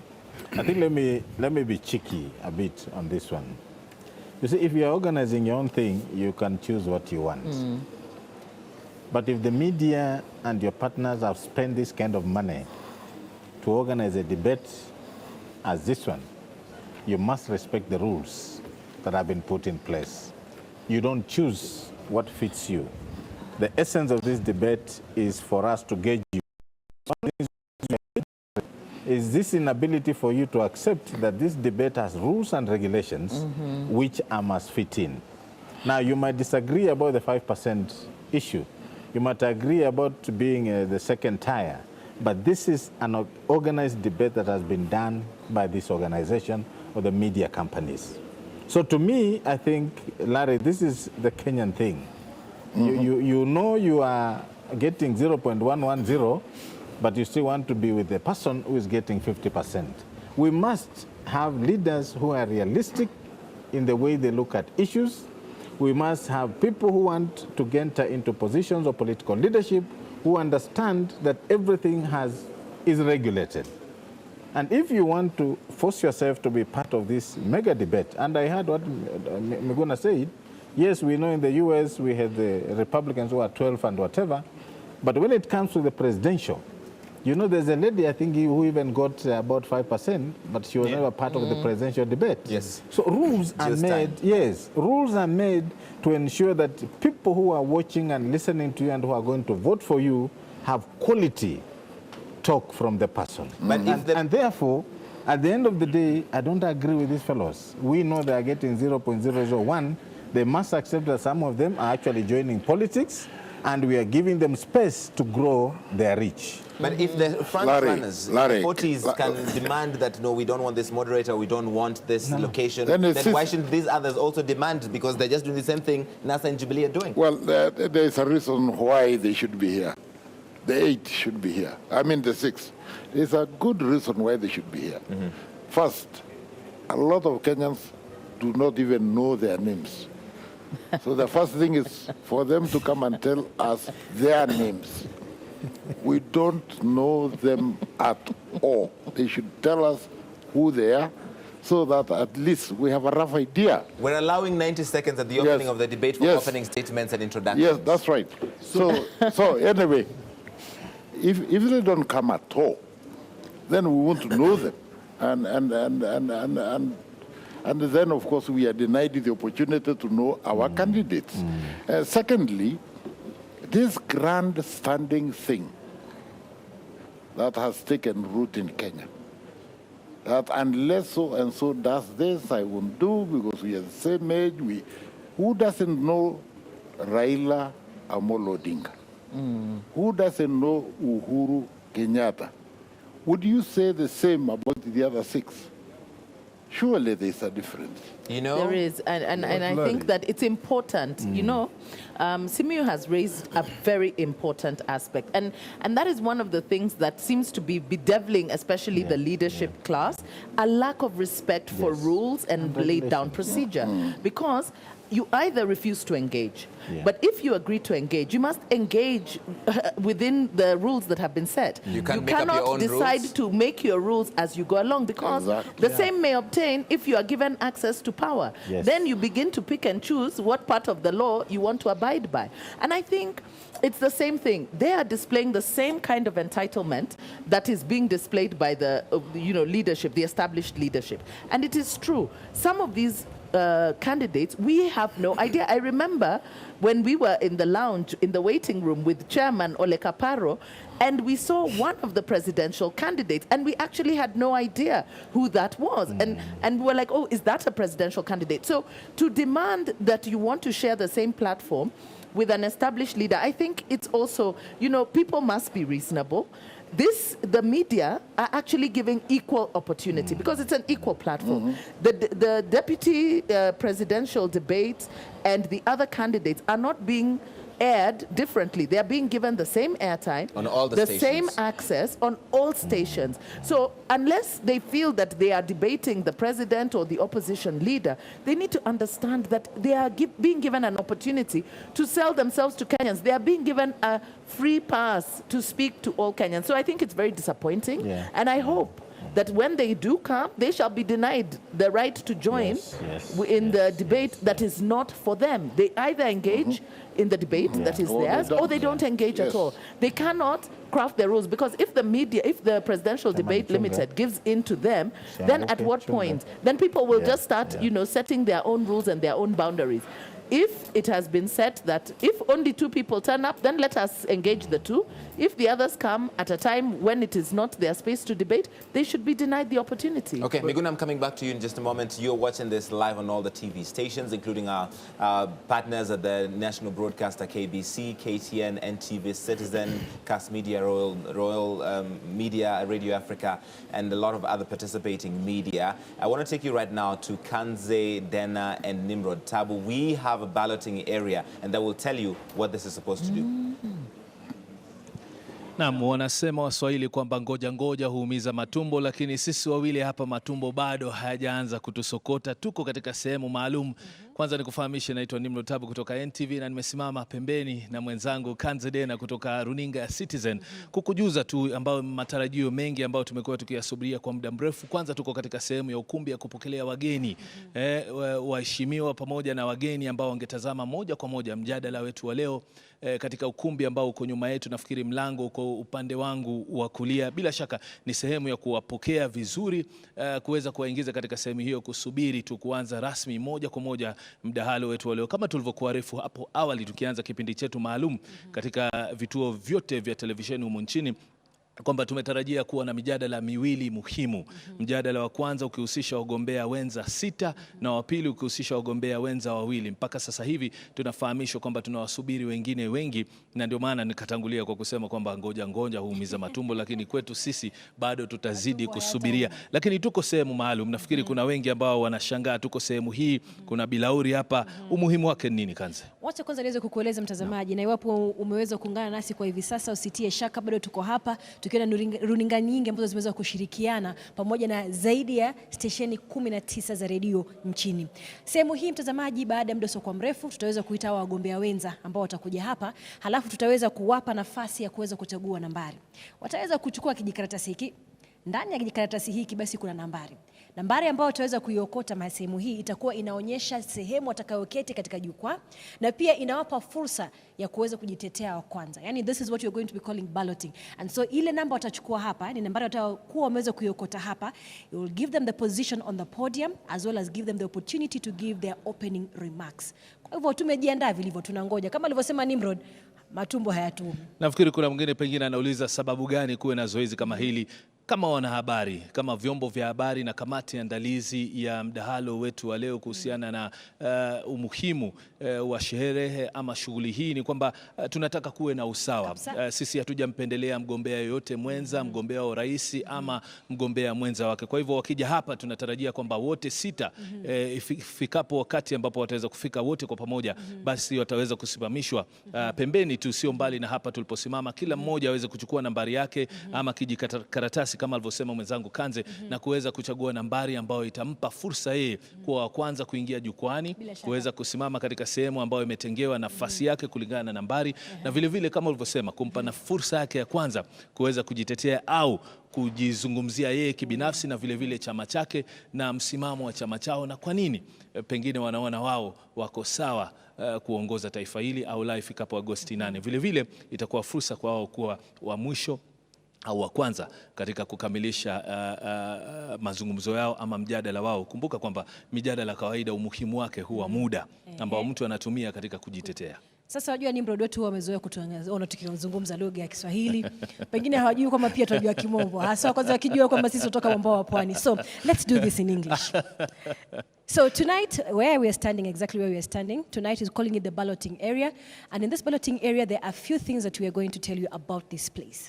Naam, bila shaka kama ulivyosema tunaweza kuporomosha Kimombo. So, and a number of people would be asking, what is the essence of having a balloting exercise in any debate? But obviously, for reasons known to many, one is that we want to be fair to all the candidates. They are all equal. They are all running mate candidates. We have no preference in terms of how they're going to stand or even sit or how they're going to engage the public. But this will give them a clear indication of how they will walk into the podium, into the stage, who gets the first position, who gets the first opportunity to make their opening statements, and how important that is, because obviously that sets the stage for who goes first, and you know how important that opening remark will be for this particular debate. Indeed, we do not want to be accused in any way of having any favoritism of any candidate, so we want to make sure that the playing field is leveled. And so once they get here, we'll give them the opportunity to pick from this bowl. We have 6 numbers because there are 6 candidates. And each one of them will have an opportunity to pick a number at random. And that number will be the position that we'll take on the podium, as well as the position of them giving their opening remarks and going ahead to tell the Kenyans exactly why they would want the Kenyans to vote for them, come the 8th of August, 2017. And we must remind them that why we have 6 particular ballots right now is because, as intended earlier, is that we're going to have 6 running mate candidates first participating in the initial debate or the first debate, which was supposed to start at about 5:30. It is now 6 o'clock. We're still hoping because a number of them are saying they're still on the way, so we hope they'll come. And then the next ballot would be for 2 running mate candidates. That would be the Deputy President William Ruto and of course the running mate of the NASA presidential candidate Kalonzo Musyoka. Indeed. So I think we've proved ourselves. Do you think so? Kabisa. Larry, we know English. We can speak it as well. Please go on. Kwa lugha ya Kimombo pia mimi naweza nikazungumza kwa lugha ya Kiswahili. Manake Kanze na Nimrod mara nyingi tukoona kwenye televisheni unazungumza kwenye lugha ya Kiswahili. All right, that is enough Swahili I'm going to speak today. You're watching us live on all the TV stations around the country, on KTN, on NTV, on Citizen, on K24, on KBC, and on Radio Africa stations, CAS Media, and a lot of other participating media. This is supposed to be the first of two running mate debates we're supposed to have this evening. So far, only one running mate has arrived at the Catholic University of Eastern Africa, and we are waiting for the others. If that does not happen, the debate will still go on. At 8 p.m., we expect to have the second of the two running mate debates happening today, moderated by Hussein Mohammed. That is supposed to be between William Ruto, the deputy president, and Jubilee candidate, and Kalonzo Musyoka, the NASA candidate and former vice president. In the meantime, we've seen some statements coming from both Jubilee and NASA speaking about this debate. NASA basically said, we will come to this debate if Jubilee comes. I want to read a section of this from Salim Lone, who's an advisor to the NASA presidential candidate Raila Odinga, and says, NASA is still ready to take part in the proposed debates as soon as Jubilee engages in agreeing on the ground rules. They put that in quotes, that's why I'm doing those air quotes, that President Kenyatta used as the excuse to duck the debates, which Kenyans have come to expect as an essential platform for leaders to communicate their visions directly to them. So this statement was titled, "It's still not too late for Jubilee to agree to presidential debates." But a short while later, we also saw another statement from David Mugonyi, who is a spokesperson for Deputy President William Ruto. And David Mugonyi's statement basically accused NASA of copying them. He says that finally, NASA has confirmed that its political plan is basically a cocktail of shoddy copycat tactics. This is the Deputy President's spokesperson speaking. We understand that imitation is the best form of flattery, yet Jubilee is not flattered by NASA's copycat strategy. We're in a democratic contest for the leadership of a great nation, not a playground charade, David Mugonyi said. And Jubilee cannot accept to participate directly or otherwise in NASA decision-making. So this statement is going back and forth. At the same time, the other 6 running mates who are expected to have been debating by now, at least for 32 minutes now, have not showed up because they said in a press conference this afternoon they will come at 7 p.m. and expect to participate in that 8 p.m. debate. That is where we're at. If you're just joining us right now, you're caught up. So I wanted to say, Larry. Yes, Miguna. I wanted a caveat, first of all, that the opinion polling in Kenya is not objective. Is that because it paints you, it doesn't give you a lot of... No, please. We must admit facts. You are not entitled to your set of facts. True. So we must admit that the opinion polling companies in Kenya are not objective, they are not well established, they don't announce who has commissioned them, and therefore their results are suspect. So to that extent, I agree with the complainants that the so-called 5% may be mythical rather than factual. So, but having said that... Before you continue, sir, yes. Are you saying that there's a possibility that Dr. Ekuru Aukot or Michael Wainaina or Cyrus Jirongo has more than 5% support within Kenyans in this presidential race? That's not what I'm saying, because you are making conclusions based on myths. You have not done a scientific poll that have established that they don't have 5%. That is why the Debates Media Commission... I prefer to deal with objective scientific facts. And the fact is, the opinion polling companies in Kenya are not independent, are not unbiased, and are not scientific. They are manipulated all the time. Infotrack sits somewhere at a corner and produces their results, for example. We don't know that and for so sure. I know that. They say they use telephone sampling, they use all different methods, the same for Ipsos and all the others. I can go around this table and I can guarantee you that none of you have been called by any of these polling companies, and you are not less than 30. But that doesn't necessarily how random sampling works. I have done, listen, I've interrogated some of these companies, and in 2007, I actually scientifically proven, and I'm not going to get into that they were cooking up polls. And I know that when you commission them, you can design questions that will give different results. So having said that, so I don't want an assumption that the opinion polls are ironclad and that whatever they publish is the truth, that is what the country is thinking. Even their sampling is too small. Somebody samples 500 people and say that represents 19 million Kenyans. That's just scientifically flawed. Having said that, I personally believe that the group of 6, yes, they are losing a very valuable opportunity to be able to demonstrate to Kenyans what vision they have for Kenya, what policies they have for Kenya, what programs they have for Kenya, and why each one of them is better than the other, or better than President Uhuru Kenyatta. It's not good enough to say that the media, is it Media Debate or Debate Media Limited, yes, Limited has staggered the debate, and therefore it is unfair. Even when, I mean, and these people did exams, most of them in the Republic of Kenya, there was a timetable that was released by the Examination Council.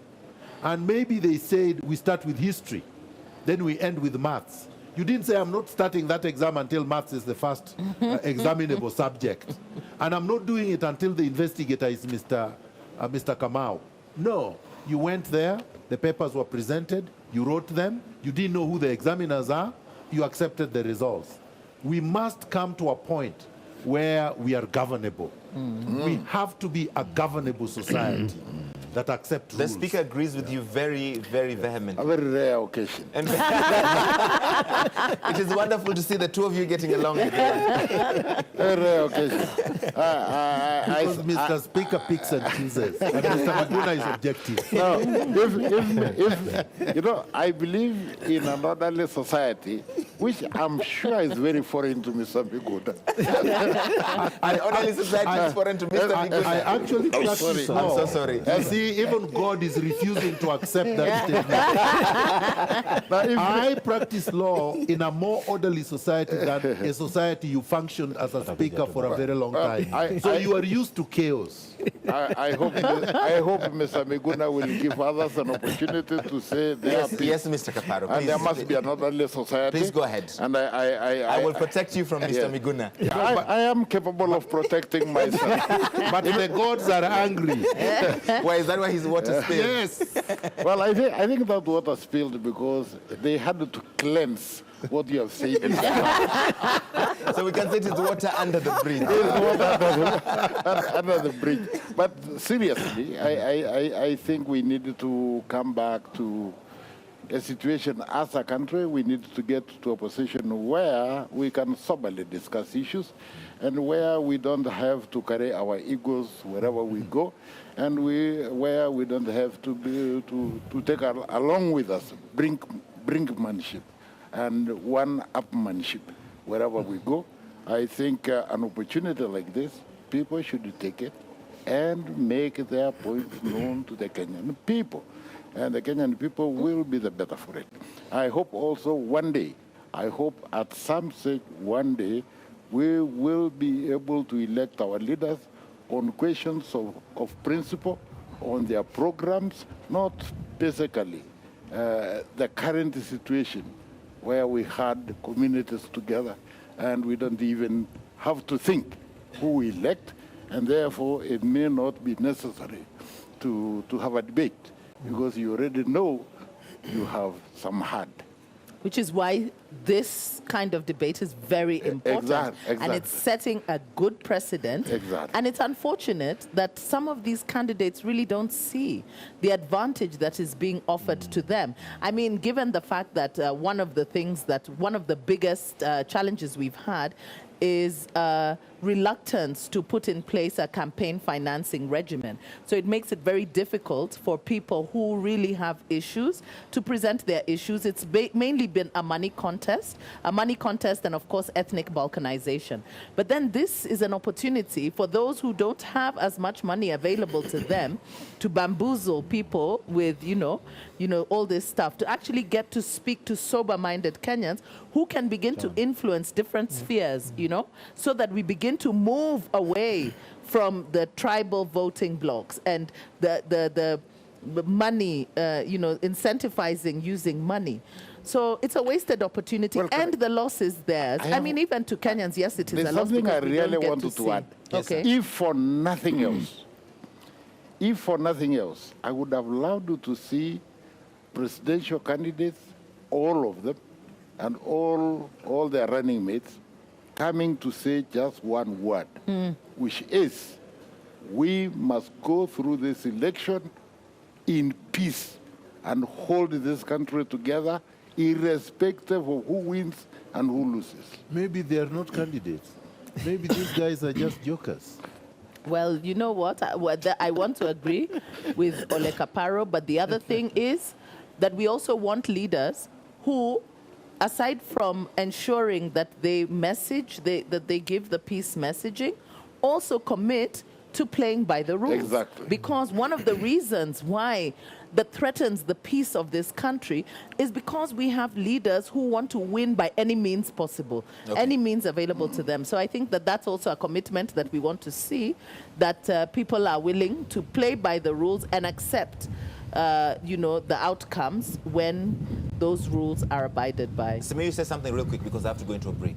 Yes, I think these people must agree where fate has placed them. If they're not among the best, let them agree we are not among the best. And let's play with those rules. That is one. And it is a realism in life that people must accept, you know? Then from there, you play with what you have and see how you can develop yourself. That is a fact that most Kenyans don't accept. Number two, the Kaparo here, with a lot of respect. You've been telling us a lot of peace, and I know your final idea was about peace. You see, Kenyans will never fight if these elections are free, fair, credible, and held honestly. So I think what you should be talking about is how do we ensure that these elections will not give anybody space to doubt the results so that people feel enfranchised and annoyed to the extent where they'll disrupt peace. So I think as a Kenyan, Larry, as I finish, we are talking about peace everywhere, but people are not speaking on the issue of are we going to ensure that we have fair, credible, free elections in this country so that the people accept the results for whatever they are because they have believed that what took place on 8th was credible. I think that's what the chairman should be mingling with the two. Larry, I need to clarify real quick, sir. I need to respond to this because it is part of a recipe that is being perpetrated for final violence. Let me tell you this. We have had this whole issue of electioneering and fairness for a long time. And because of that, the Chesoni Commission was broken. Because everybody said, or most people said, they were not going to do a fair election. Okay. The second one was broken, was Kivuitus. Right. And the third one is Hassan. Right now, we are at the 11th hour. We are trying to salvage the current commission. Let me tell you here and now, you will never have angels running your IEBC. They must be Kenyans. Let's give them a chance. Let them fail, then you criticize. Let's leave it there for the moment, gentlemen. That was not his point. That was not his point, but if we want to come back to that, we'll have to start all over again. So I'm going to leave it there for the moment. We'll come back to it in a bit. When we come back from the break, we will have the first of the two running mate debates with one candidate. That will be happening, like Debates Media said, the debate would go on so that one candidate, the running mate who's already here, will be participating in that debate happening shortly on all the TV stations. Right now, though, we have to go into a quick commercial break.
Good evening from the Catholic University of Eastern Africa. Welcome to the first of two running mates editions of the Presidential Debate 2017. My name is Sophia Wanuna of KTN. And my name is Fred Indemuli of Citizen TV. Now, this debate has been organized by the Debates Media Limited, a broad partnership of mainstream media houses comprising television, radio, newspapers, and online platforms. Indeed, and the format, rules, and guidelines of this debate have been developed by Media Debates Limited in keeping with the best international practices and have also been aligned with the context of Kenya and Kenyans. Now, these rules have been shared with all the 8 presidential campaigns, and the rules prescribe that only presidential candidates and their running mates duly nominated by their parties and cleared by IEBC can take part in tonight's debate. As your moderators this evening, we shall be guiding discussions between the presidential running mates on selected thematic areas that have also, as per regulations, been shared in advance with the respective campaign teams. The questions are, however, our own and have not been shared with anyone. Now, this debate is taking place in front of a selected audience that includes ordinary Kenyan voters. The audience will quietly follow the debate, and no jeering or cheering, no clapping or applauding, except for that moment when we welcome the running mates onto the stage. And that moment is now. And remember, they talked about balloting earlier, Kanze, of course, as well as Nimrod, but that balloting did not take place this evening owing to the fact that we just have one running mate that is participating in this running mates debate. So help me in welcoming Muthiora Kariara, who is the running mate to the presidential candidate, Japheth Kaluyu, on an independent ticket.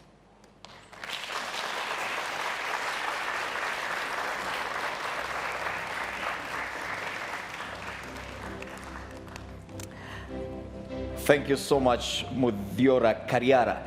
Now, ladies and gentlemen, you do realize we have 6 podiums on the stage, and this is because we had anticipated that 6 running mates will be taking part in this debate. We do have Eliud Muthiora Kariara on stage. The other candidates that want to participate include Emmanuel Nzai, running mate to Ekuru Aukot of the Third Way Alliance. All right, also tonight we had expected Joseph Momanyi, who's running mate to Cyrus Jirongo on the United Democratic Party ticket. Also, we had anticipated that Moses Marango, running mate to Joseph Nyaga, an independent candidate, would be taking part in this debate. As well as Miriam Mutua, who is running mate to Michael Wainaina on an independent ticket. And last but not least, of course, we had also hoped to have Titus Nyetuni, running mate to Mohammed Abduba Dida on the party Independent Alliance for, or rather, the Alliance for Real Change Party. Yes, but ladies and gentlemen, we now have Eliud Muthiora Kariara. Once again, a round of applause for Mr. Kariara. Bwana Muthiora Kariara, thank you so much for agreeing to take part in this debate. Now, to many of our audience in the house and watching this debate on TV, Muthiora Kariara is not a very familiar name. And the man on stage that we see now could be described as a stranger to many. Now, I'll give you 90 seconds to make your opening statements. Tell us, who is Eliud Muthiora Kariara? Hamjambo wa Kenya wenzangu. Jina langu ni Muthiora Eliud Kariara. Mimi ni mwaniaji mwenza wa Dr. Japheth Kavinga Kaluyu. We're seeking your votes in the forthcoming general elections on an independent ticket. It's been said that not much information is out there about me or my presidential candidate. But then those who have been seeking a leadership that is responsive and transformative, the kind of leadership that this nation needs, have encountered us. Now, we are a duo that is dynamic, that's presenting fresh ideas, that's bringing new ideas that this nation needs in order to modernize and industrialize. Now, I'll be taken aback if I do not address why I'm here alone today. 6 of us were supposed to be in this first debate, but then just one is here. We applaud the efforts that the Debates Media Limited have taken to have these debates. They've given us a platform to tell Kenyans what we intend to do for them, should they give us the mandate to run this nation. The rules were a bit difficult for some of us to take. We wrote to the team and said that it would be good if they adjusted and gave us a single podium. There has been communication between the candidates. There has been communication between the debates media. And actually, I would like to make my statement that I was appalled when I had a statement from the Deputy President that there has not been consultation about them with regard to the debate. Truth of the matter is, there has been constant communication. Dr. Kavinga and I decided to step up and seek your mandate to lead this nation because we have leaders who are not ready to account to the nation. We are leaders who want to take Kenya to the next level. There has been so much talk. What Kenya needs is action. Action that's driven by sincerity. Action that's driven by patriotism. So you ask who Muthiora is. Muthiora ni kijana wa Kenya, kijana mzalendo. And Dr. Japheth Kavinga Kaluyu, my presidential candidate, and I are ready for duty. Thank you so much, Bwana Kariara, for that opening statement. Now, you describe yourself as kijana. You'll be a heartbeat away from the presidency if at all your candidate is elected president come August the 8th. A heartbeat away from becoming commander-in-chief. Now, what would you say has prepared you for such an onerous task? My journey as a leader began when I was a little kid. Fortunately, I have lived in almost every province of Kenya. I was born in Migori County. To be precise, a town called Isebania. My names, like they say in Kenya, betray me. When I say I'm Muthiora Kariara, people wonder how come I'm from Kuria. Now, I have lived amongst the Kuria. I went to school in Migori where I was with the Luo. I have lived amongst the Kalenjin. Today, I stand here not as one of the very privileged Kenyans that we have who live in the leafy suburbs of Nairobi. I actually live in Kawangware, where we have almost every tribe represented. I have seen the journey that Kenyans have to go through. Now, we were addressing what makes me think I'm qualified to be a heartbeat away from the presidency. I have led people. I have led teams. I've been a team player, and often when I stepped forward to take responsibility, I was given the chance because I'm a committed person. I know how to harness synergy. I know how to make a good call when I'm called upon. Like you guys in this auditorium here today and Kenyans watching me will agree that I made the right call coming for this debate. So I'll definitely be making the right decisions for Kenya. I am an independent thinker, and I'm not afraid to call it the way I see it, especially when there is proof that my judgment is correct. So I know I can run this nation should a situation arise that requires me to be head of state. I'm bold, I'm courageous. More than all that, I know how to make people work together. What Kenya needs is a leader who's not only willing to listen, but who's also willing to lead from the heart.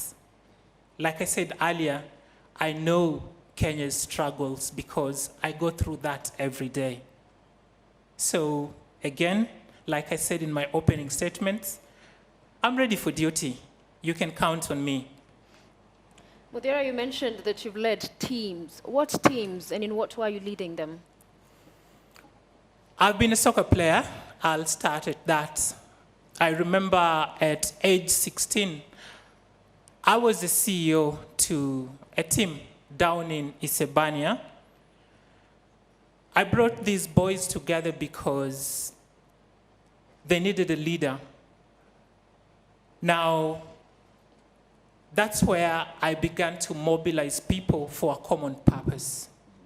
When I went ahead and joined university, I served as a student leader at the University of Nairobi. I was the SONU Secretary for Sports and Entertainment between the years 2005 and 2006. I was chairman for the Nairobi University Sports Council organization. And every time I got an opportunity to lead, the results were impressive. I was part of a team that's now defunct. It changed its name to City Stars. Then we were called World Hope after we transformed from Kawangware Football Club. And when I was part of these teams, we succeeded a great deal. Kawangware Sports Club, for the first time, debuted in the Premier League, and we made a good account of ourselves. We went on to be relegated after the first season because of the same problems that plague Kenya and sports and the youth. But then we were able to secure a sponsorship as City Stars, and in one season, we were able to get back into the Premier League. So you go back to my records, I'm talking about my ability to function in teams. I'm not just a sportsman. I am a banker. I started my banking career at Consolidated Bank, and in a very short time, they trusted me to lead a team that was supposed to oversee the process of switching over from their old banking, core banking system. Okay. And I delivered that with success. Okay. Now, besides that, we could go on and on, because my record really is a concrete one. Okay, thank you for that. And you describe yourself as a leader, but why the presidency? Why not any other leadership role? We have so many right now. Why the presidency? I was born in Kenya. I live here. I have seen the problems that plague this nation. And I will tell you that to fix these problems, you need the right tools. You need the right instruments. Today, you ask someone to account, and they point to the top. They say, why would I do that when the people up there won't do the same? Now, to effect the kind of change that this nation needs, the office that provides the tools and the instruments is the presidency. So, feeling competent and ready, and because I'm allowed to contest for that position, I thought to step up and lead this nation in that capacity. I need some clarity on that. Are you saying that these other roles that we have for leadership do not have the needed capacity, that you only need to be president for you to make any change? Fred, when you're hungry and you need a meal, you buy maybe just a couple of vegetables, something small to satisfy you. But when you have to make a meal for a bigger population, then you need more resources, you need more space to do that. I could have vied for an MCA if I was satisfied that it's just the people in that locality who need good leadership. But then it's the whole nation that needs the kind of leadership that Dr. Kavinga and I are ready to offer. It's not just a constituency, it's not just a county, it's the whole nation. At the levels that you've just described, a lot of Kenyans are courageous and they're stepping up to take those roles. Where people are shying away from contesting is the positions that matter, because they think we will be judged that we are spoilers, or we might not be from a popular community, so let's not go for it. People are shying away from the ultimate responsibility, which is what we decided we're not going to take. So what do you understand the role of the deputy president in Kenya to be? The deputy president of Kenya is to act as president in case for some unfortunate or not unfortunate, in case the president is not able to discharge his duty. He's supposed to be a symbol of national unity. He's supposed to be an office that offers leadership to the entire nation. So I understand the responsibilities that come with this position are huge, and I know I'm ready to handle that. And how is it your position would weigh into that of your candidate as president and you, if elected, as deputy president? You've talked about your office, if elected, deputy president. It's about national unity, right? Is that what you said? Yes. And that if some misfortunes happen and you'd have to take over office. But how is it you come in supporting your candidate, if elected as president? Well, I have an experience with the people of Kenya. I have an experience with the problems that face this nation. So every step that my president will be taking, I'll be there with him to help him make an informed choice about what action needs to be taken. I'm there on a supporting role for as long as he's able to discharge his duty. And when delegated to undertake national duties, I'll step up and do that. Yes. You said that the principal role of the deputy president is to assist the president in discharging his duties. So far, we've had one deputy president since the promulgation of the Constitution. How different do you hope to define that role of deputy president? How different from the one deputy president that we've had? We've had a government that, in my assessment, has made a good effort in serving the Kenyan people. They've done a good job. What we are saying is, it's not the best that this nation can do. We've had a government that, instead of leading in a consultative manner, it leads in an instructive manner. They make their own priorities and pursue to deliver on those priorities instead of delivering on the priorities of the people. The office of the deputy president in Kenya today is one that has been blamed for a lot of things, if I can say so. Now, the kind of an office we will put in place, my office will be one that does not instruct on what must be done, but will lead together with the people, because we hold power on behalf of the people, and it's to be used for the benefit of the people. That's going to be our main difference. We are not going to try and make it be just about power for the leaders. It's power that's to be harnessed for the people. The presidential candidate, Japheth Kaluyu, describes himself as a Kenya diaspora. He does not live here.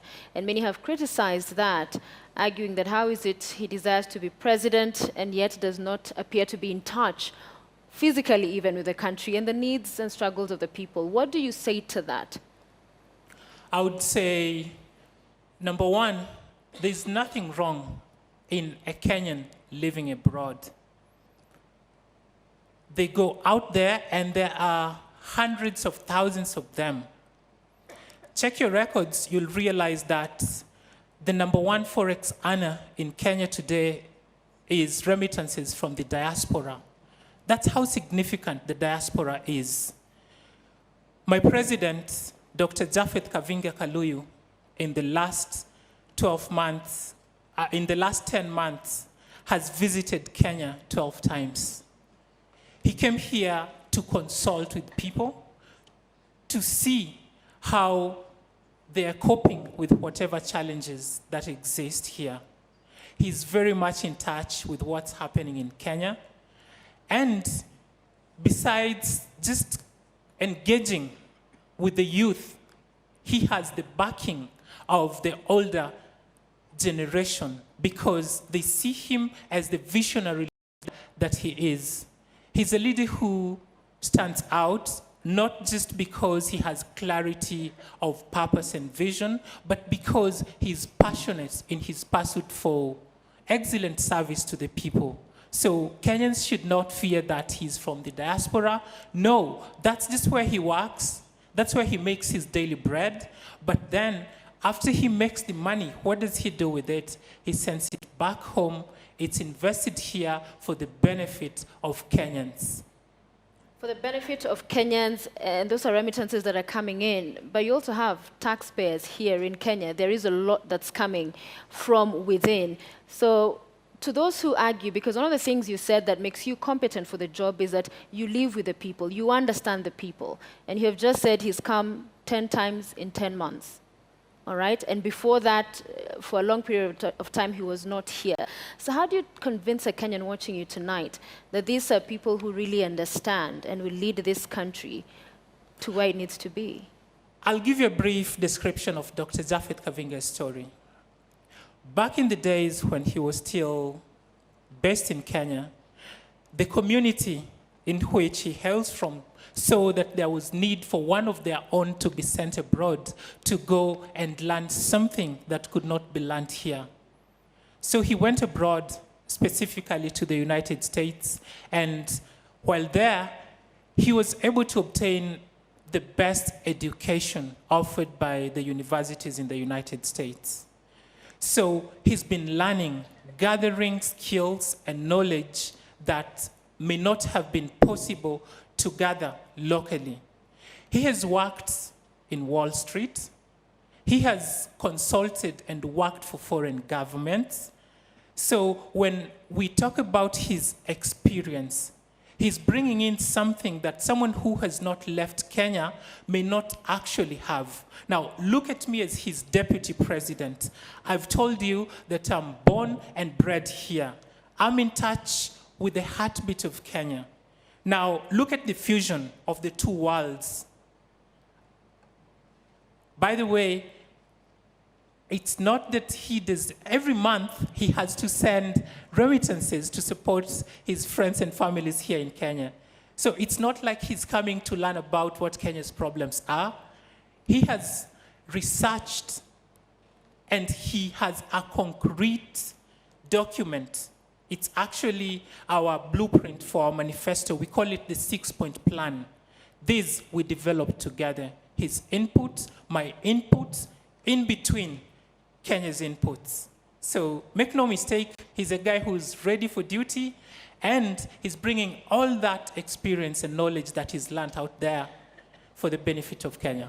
Okay, thank you. Enough of Japhet Kavinga Kaluyu. Let's discuss about Muthiora Kariara. And you said earlier, yes, you've worked in the banking industry. And as part of the thematic issue that you're handling in this debate is economy. The capping of bank interest rates has been cited as having partly contributed to failure by the current administration to achieve double-digit growth. As a banker, do you agree with that assessment? Not 100%. The capping of interest rates was to help people who borrow to not get exploited by this banking system that we've had before the rule became law, the bill became law. Now, obviously, when there's new legislation and people are trying to adjust, sometimes we have teething problems, which is what Kenya is currently experiencing. The banks were used to making, sorry if I'll use this word, pornographic profits. Come again? Our Kenyan banks are used to making profits that are abnormal. I said pornographic because sometimes it's good to be sincere. Let's go with obscene. I totally agree. But I'm disappointed because what they have been doing is looting Kenyans through those interest rates which were obnoxious. Now, the profits they're making today are acceptable. They are within range. They're still able to do business. The only thing they have not accepted is that that's the new normal. Now, they have made the rules on borrowing difficult. And unfortunately, our government has helped them in that quest, because instead of looking for other avenues to raise revenue, our government has also been borrowing heavily in our local financial markets. Now, my idea would be, when we take power, when Kenyans give us the mandate to run this nation, and I'm sure there'll be very rational leaders coming into the next parliament, we will look into how we can change the capping. You see, we have capped the upper limit. Now, what we need to change within that framework is give the banks some room to play with between the CBR rate and the upper limit. That would give the banks a bit more flexibility in terms of borrowing, and then we go hard on them to make sure that they do not deny people credit just because it's not profitable for them. What does that mean, going hard on them? Because what this cap has done with banks trying to survive is deny many Kenyans loans because of the risks involved. So what do you mean when you say go hard on banks? We will look to institute regulations that tax money that lies idle, that's just kept there, maybe for speculative purposes. When banks hold money and not give it out because they don't think the customers are creditworthy, we will have in place rules that actually make it expensive for banks to just hold money that they should otherwise be lending out. All right, let's get to the audience now, and I understand we have some questions. And I'll begin with Desmond Boy, who is a monitoring and evaluation specialist. Desmond?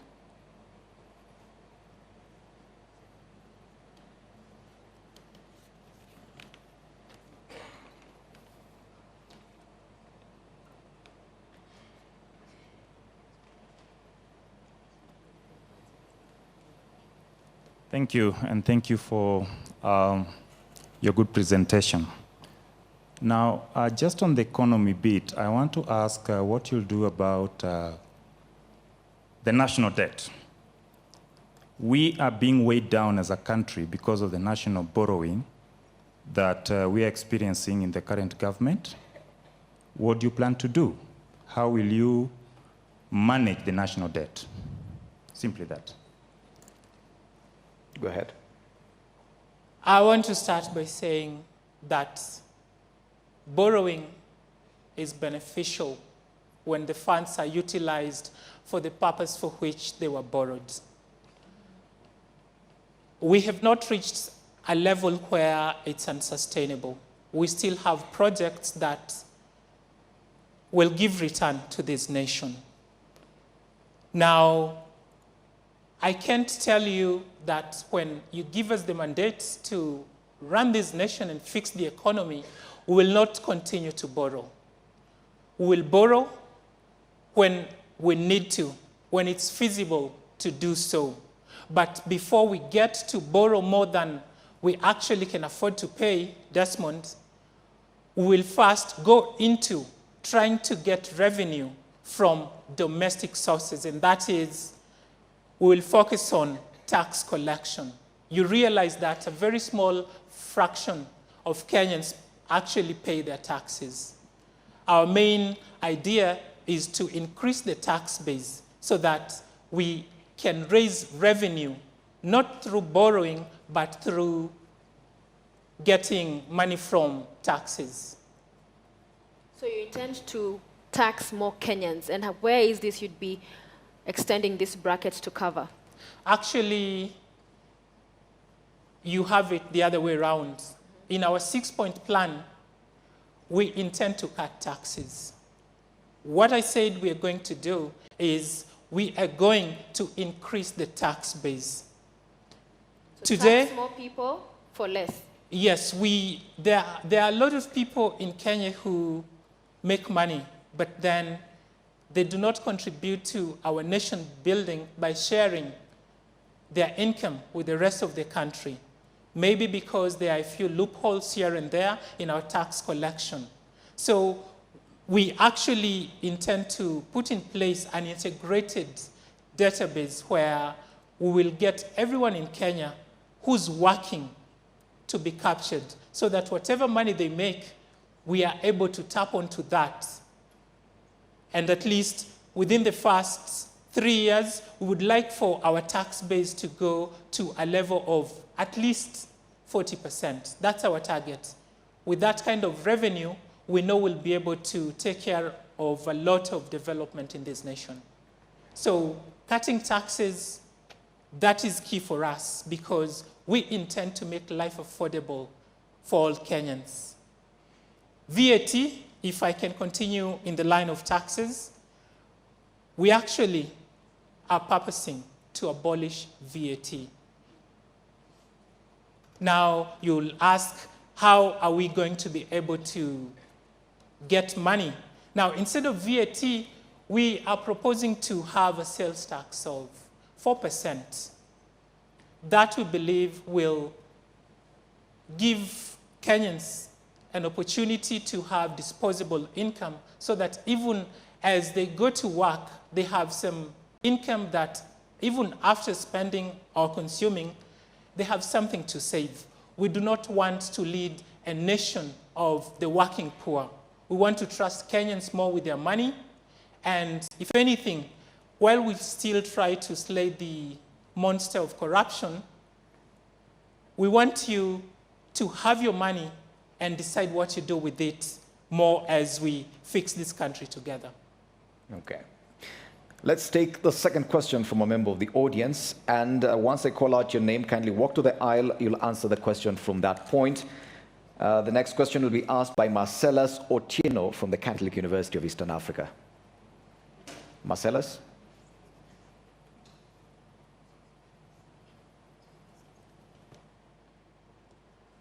Thank you very much. This country has more than 72 universities. We have more than 200,000 graduates being produced every year. And the key question is, as your government, in case you are given the mandate, what do you plan to do in job creation or absorption of these graduates to reduce the wastage of the number of graduates that we have in the country? Well, I'll say Kenya is a blessed country. We have a lot of brilliant young people. And the world acknowledges and appreciates how much service we give to it through the brains we have shared. My presidential candidate, Dr. Japheth Kavinga Kaluyu, you said he's from the diaspora. Now, he has contacts abroad. He has people who are willing to mentor our graduates. Our plan is actually to get each of the over 500,000 people in the diaspora to mentor at least 10 of the graduates we have in Kenya. Now, that mentorship program will help our youth get that kind of an international exposure that they need. It will help them to open up their view into what's really expected of a global citizen. Now, in terms of job creation, we know that the next frontier, the frontier that will lift Kenya into the level where we ought to be, is we empower the informal sector. Our government is committed to creating a conducive business environment for startup businesses.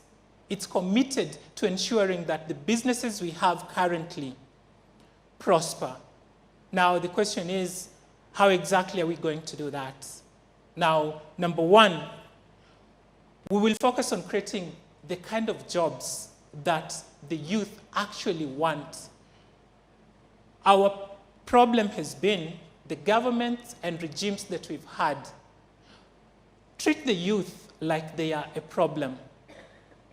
They treat the youth like this is something that needs to be solved, when in fact, the youth are a resource that needs to be harnessed. Our unemployment is over 40%. We aim to cut that by 50% by the time we are done with our first term. Our main investment will be in technology-oriented jobs. We have a plan to go down to the wards and in a radius of 5 kilometers have a hotspot that will be based in a community resource center. Now, this community resource center will be manned and run by the fresh graduates that my friend Marcellus mentioned. We've heard about our competitors promising to give 18 months mentorships. We don't know where these companies they intend to send these students or fresh graduates into, but what we know is our graduates are qualified, they are ready. What they lack may be the basic skills to help them hit the tarmac when they graduate. Now, deploying them to the community resource centers will help them connect with the communities where we will post them.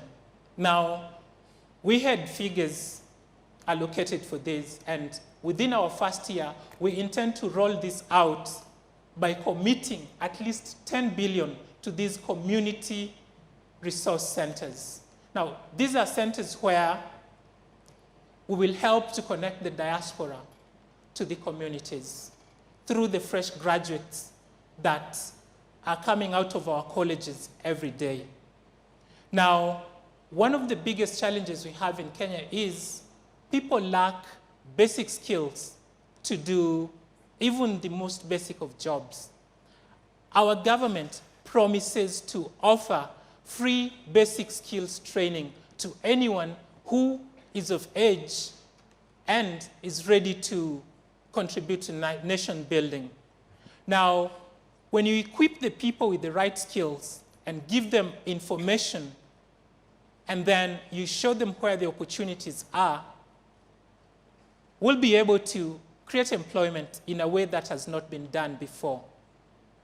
Besides that, our main focus is to make Kenya food secure. I mentioned that we intend to make our youth have the kind of jobs they want to do.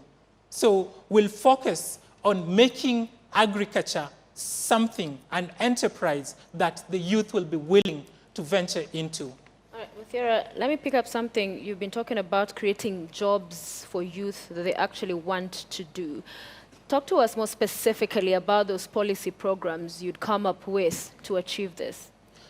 Maybe to illustrate the point, I will refer to something that we all are familiar, the National Youth Service. That has been an intervention by our government that has not quite worked because not every youth wants to go to the National Youth Service. I know there are youth who want to do online jobs, and by online jobs I mean we have accountants who are ready to work freelance, but then they do not have access to the market. We have very well-educated Kenyans who can do transcription work. We have Kenyans who are ready to do academic writing and research work.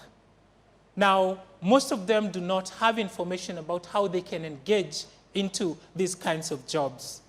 We know we have a film industry that has not blossomed like it should, and a lot of our youth want to get into these kinds of jobs.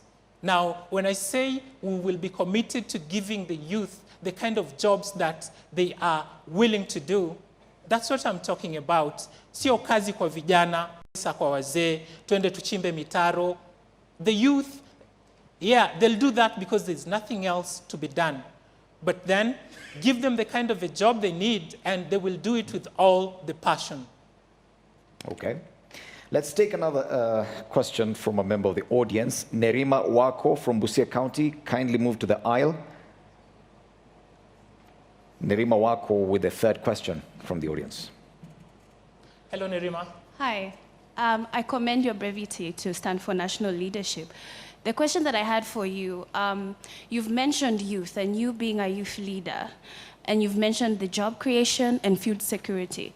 What do you think you can bring to the table as a young candidate that young people are facing today in Kenya? My answer is creativity and innovation. Nerima, I'll give you my story. When I graduated from the University of Nairobi, I tarmacked for about almost a year. But while I was tarmacking, I realized I needed to cover my costs. And I needed money for that. There was no one who was ready to loan me. There was no one who was ready to support me. So I had to innovate. I started farming right after my university. The kind of farming I did was pig rearing. Now, you will ask,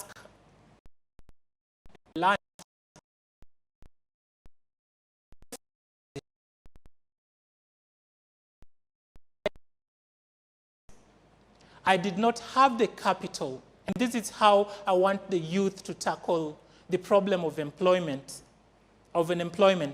Now, I realized that we have a lot of garbage in Nairobi, and our garbage collectors do not do a good job. So since I had this idea about how I could do pig farming, I knew that from the garbage we have in restaurants, I could get pig's will. So I approached a couple of restaurants along Agwings-Kodek Road. For those who live in Nairobi, you may know the road. And I told them, I have noticed that you people have a problem with your garbage collectors, but then I can do this job for you at a cheaper cost, more efficiently. And most of them looking at me, I was still quite young and I looked funky then. I was never used to wearing suits like I do today. They said, okay, let's see you because the other guys have failed us. And I got a contract to do garbage collection. I would give a name of the restaurant, but then I think that's not right. But they trusted me and they gave me a month to do the garbage collection. Now, I got the job to collect garbage. I have an idea to rear pigs. I don't have a truck. I don't have a site where I'll do the pigs thing. So I approached someone and asked them if they could lend me some space and I would pay them rent for the space. And fortunately, they accepted. And I was able to get space to put up a structure for the pigsty. Now, the next problem was, where do I get the pigs? I knew of a friend who had a problem with pigs, and I told him, if you give me 10 pigs, in 6 months they'll have fattened, and you can give me 3 of them. Now, what I was looking for is, I have garbage that I have to dispose. I don't have where to throw this garbage. But if I collect it, I come, feed it to the pigs, it will be consumed. The pigs will fatten. In 6 months, I'll have something to take to market. I'll be able to pay the rent. I'll have made some money for myself. Everybody wins. That was how I was able to get my startup capital for the businesses that I have run since then. So I will ask the youth not to see agriculture as something for the old people. We can do animal husbandry. We can do crop farming. We know we have technology today that allows us to maximize on crop production. We have gone to school. And if we do not know something, we can research some more. But with the government that's led by Dr. Kavinga and I, we'll be able to deploy to the ground extension officers who will work with the people and make sure that they understand exactly what they are doing. What path Kenya needs to take right now in terms of assuring food security is the path of agribusiness. That's what I tried to do. I did it from scratch. It worked. I'm here today. I'm a success story. And I want to challenge every Kenyan out there who does not have a job to not wait for people to provide them with an opportunity, but then to take it upon themselves and create an opportunity. Because Kenya has endless possibilities, and as long as we are willing to commit to that, we will fight unemployment. Thank you, Bwana Kariara. And because of the slight change in format, we do realize that you've been standing there and talking non-stop. There's some water just down there. You can access it and take a sip as we ask you another question. I was waiting for you to say that. Go ahead. Please go ahead. It should be behind the podium. Behind the podium. Okay. All right, and as you sip some water, I read your manifesto, and it stood out what it says about corruption, because your manifesto says your administration would finally bring an end to corruption. And I'm sure many Kenyans would like to hear how you intend to do that. First, sip some water, please. I'm sure that's going to be the highlight of this debate. So a drink of water, even for those in the audience, would actually help.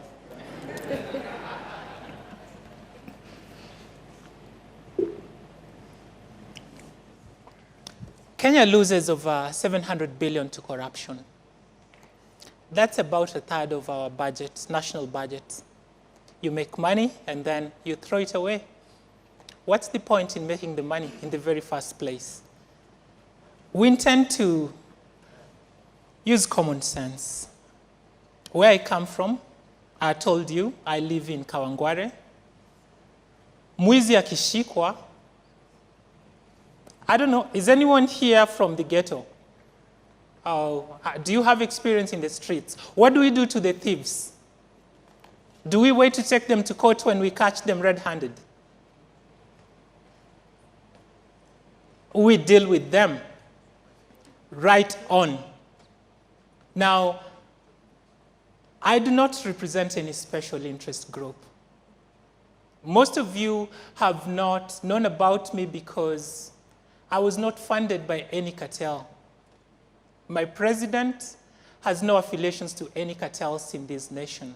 So when we assume office, you can be sure we won't have tenderpreneurs. Allow me to jump in. When you say you deal with them right on, what do you mean? What I mean is this. Okay, you may ask now, let me just explain it in a holistic manner. We are counting on the Kenyan people to help us fight corruption. How we can achieve that today is this way. On August the 8th, we have an opportunity for our voice to be heard through the ballot. If you help us by electing into office MCAs, women representatives, MPs, senators, and governors who are beyond reproach, then you are helping us to start the war against corruption. Now, my appeal to you is you make the job easy for us by, number one, only voting for leaders of integrity. If a leader has a questionable character, if there's any shred that they have been involved in looting public coffers, my appeal to you is do not vote for them. Fagia wote. We are running for president, and we know that the Jubilee government has been the most corrupt government that this nation has ever had. So my appeal to you as we seek to have a nation of integrity is vote them out. Vote for Dr. Japheth Kavinga Kaluyu because he's going to be the beginning of the end of corruption. Now, after we vote in the right leaders, leaders who have no track whatsoever, with graft, then when we get to Parliament, these leaders will have a duty to put into law a legislation that, number one, will make sure that once a public officer has been cited to have committed a corrupt offense, they will step aside. And while they step aside, all their assets will be frozen. Okay. We are talking about bank accounts. We are talking about land. We are talking about all financial instruments that they have.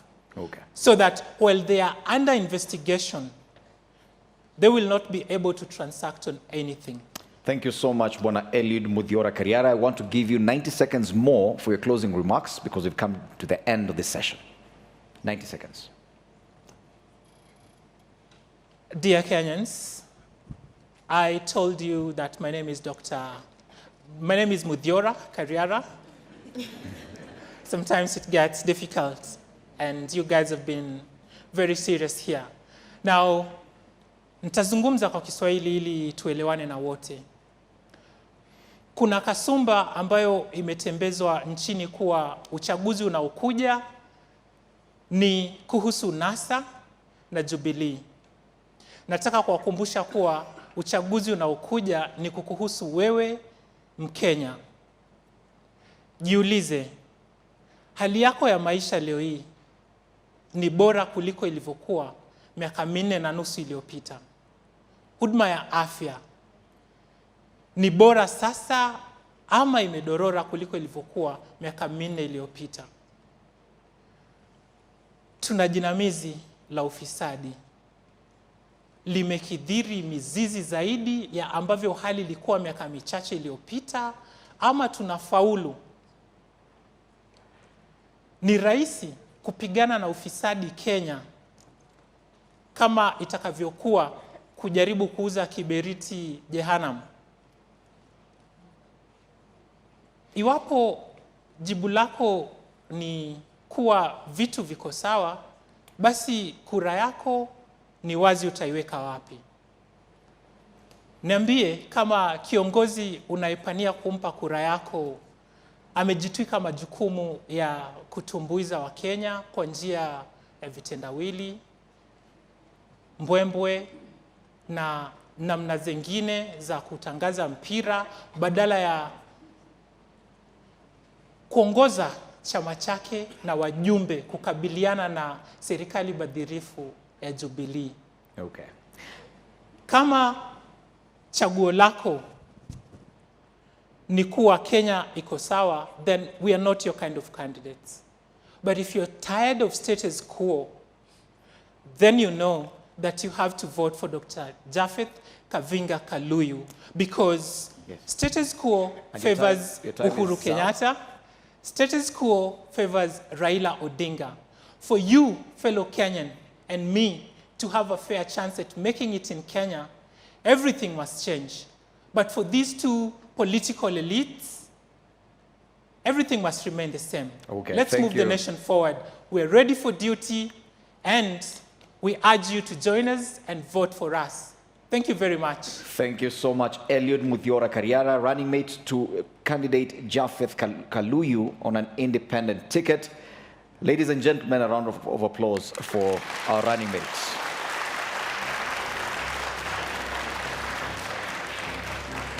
You can kindly step forward to this position and acknowledge the applause.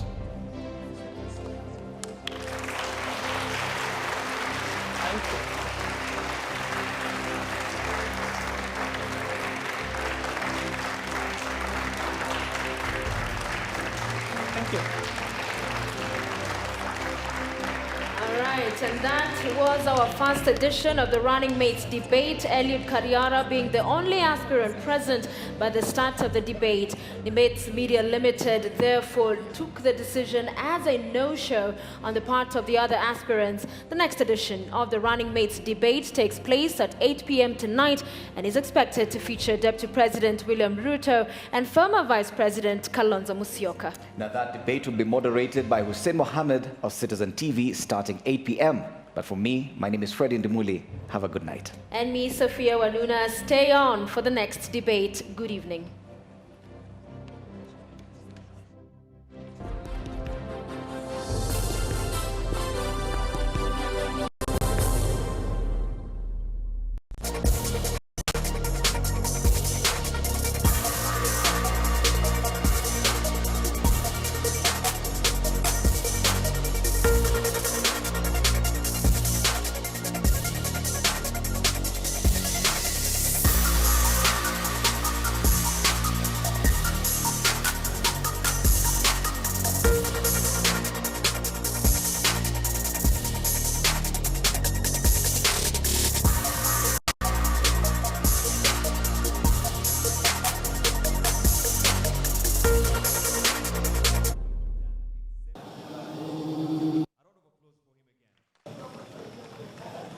Good evening and welcome back to our post-game analysis of the first of the two running mate debates we will have this evening. My name is Larry Medowo.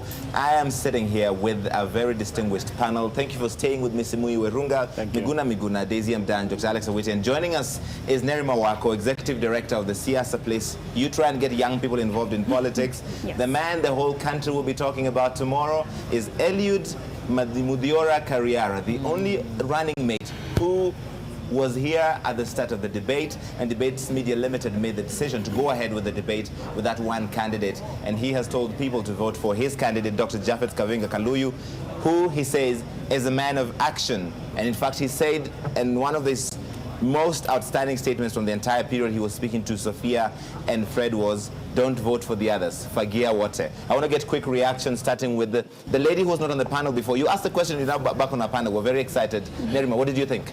I thought he was very brave. Honestly, I think that he's going to be a hero to many young people. He is breaking barriers that we thought were not possible.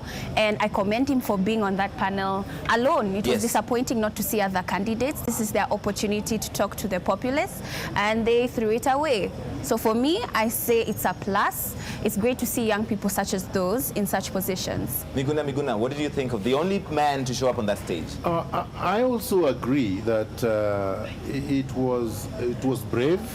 It was the right thing to do. He showed statesmanship. He was able to audition to Kenyans. And I believe that at the end of the day, Dr. Kaluyu and Mr. Kariara will pick up quite a lot of votes just on the basis that they were able to show up and face Kenyans and tell us what they stand for.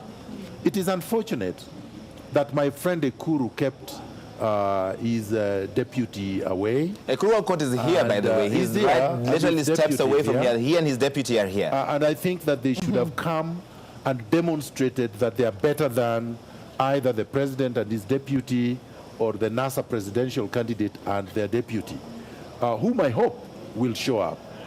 So I think they tried. Ekuru Court has just told us minutes ago before we came back on that you guys wanted the circus and you've had the circus. Oh, really? I think that, you know, they're the ones who've lost out. Yeah. They've lost a great opportunity. And I think this Kariara has done well. He has shown himself to be an honorable man, willing to play by the rules, and not afraid, you know, to take the bull by the horn. So for me, this is something new. Those who have missed out, I can see, you know, they've put their threats, you know, to action that they're going to turn up. Well, it is their loss. And I think as they accuse others of grandstanding, this time their grandstanding has fallen flat on its face, and they are the lesser for it. So the first candidate to arrive here was Miriam Mutua, accompanied by Professor Michael Wainaina, who's the presidential candidate. And Miriam Mutua and Professor Wainaina had what you'd call a grand entrance. There it is. That's what happened. And they made for the auditorium. They were blocked from accessing the auditorium. They're not inside there because the debate was already underway. So after Miriam Mutua, you see him there with Professor Michael Wainaina, who is the... And Dr. Kaluuya is behind. And Dr. Kaluuya Kavinga is behind there. They drove in one car. They drove in one car. There was a bit of a scene when they came in.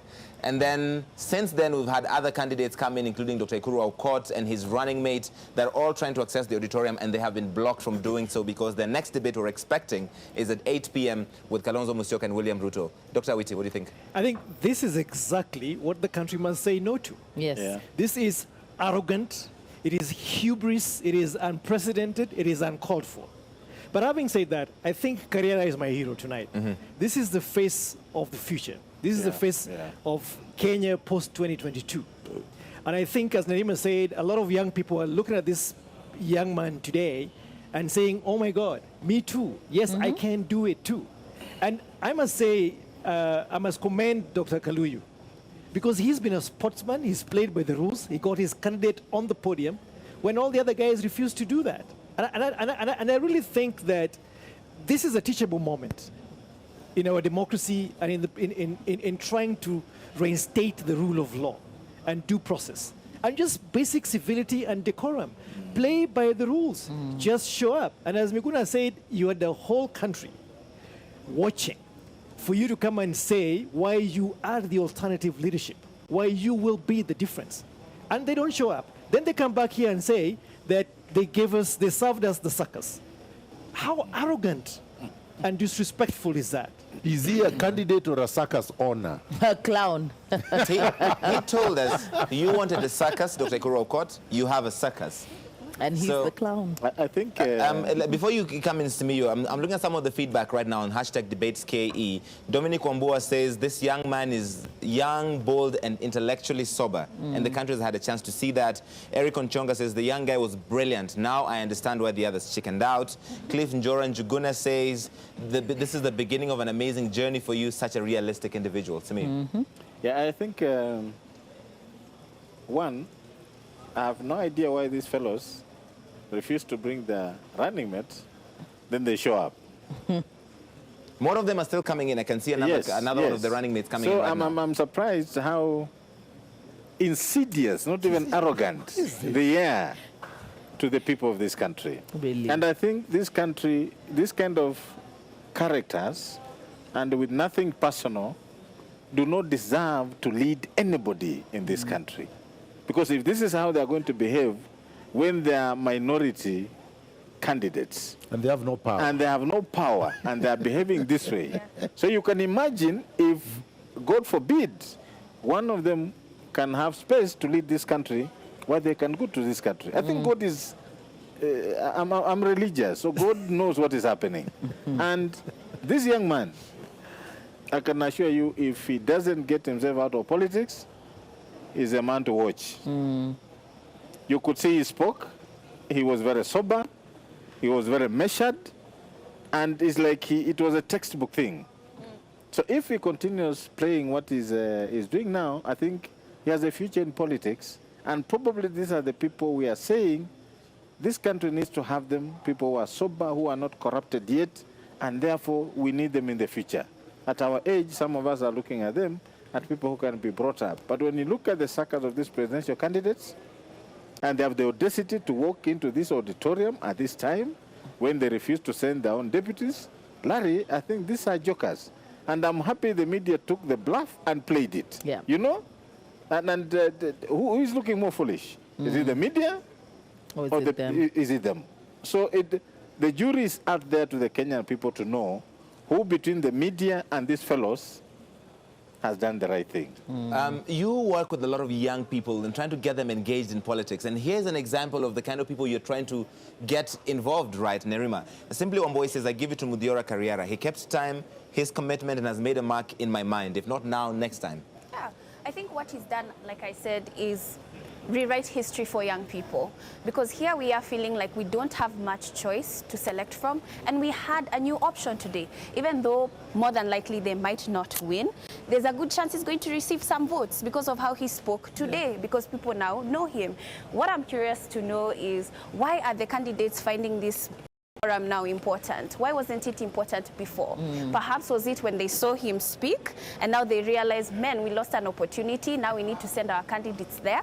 It looks very shoddy, it looks very last minute, it looks so disorganized, and that's the thing that we're trying to tell young people we don't want. We've been having it for a long time. We need a fresh change, we need new faces, and he has come and shown us, this is it. I'm here, the option exists. So I think that it's a new day for our country when it comes to politics. What we're saying is there are new names to be reshuffled.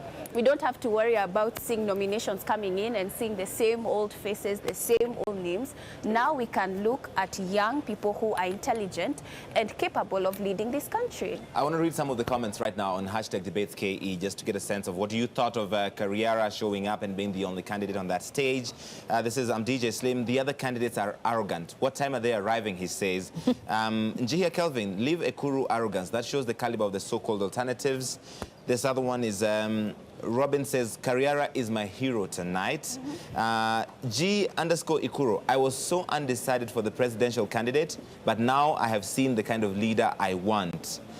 Which speaks to the fact that he had the entire country watching. It was just him alone. Nobody to interrupt. Prime time. On prime time, on all the stations. So he introduced an interesting topic, which is, he says, don't vote for any of them. Fagia wote. Which is something that has been a rallying call on Twitter, on social media, that the current leadership has failed and should get rid of all of them and bring a new one. And he brought it now to this national stage and told Kenyans, don't vote for the other people, fagia wote. Miguna, what did you think? I think it was refreshing. The only thing it denied us is the opportunity to interrogate all of them together and be able to contrast. But really, the competitors cannot complain that they did not have an opportunity to be here. And they clearly cannot blame the media for not having invited them. They were all invited. They were all given equal opportunity. Some of them were aggrieved. They went to court. They lost. And there is no reason, there is no justified reason not to have been here. More importantly, it is now going to be extremely difficult for any of the presidential candidates to convince Kenyans they're better than President Uhuru Kenyatta, who has also said that his deputy is not coming, or they're better than Raila Odinga, who also made a statement that if William Ruto is not coming, Kalonzo Musyoka is not coming. So they left the field wide open for Karriara. And I think he ran with it. Now, Kenyans have, as I said, this is going to be a defining moment, a defining election. And I think Kenyans now need to be able to demonstrate that they are capable of choosing their own leaders and that nobody owns them. There is nothing wrong with a young man. If he's wearing a suit, he certainly can be a vice president. In fact, if you look at some of the cabinet ministers that were appointed shortly after independence, Tom Mboya was in his 20s. This young man is older than Tom Mboya, when Tom Mboya was a major Pan-African leader in Africa.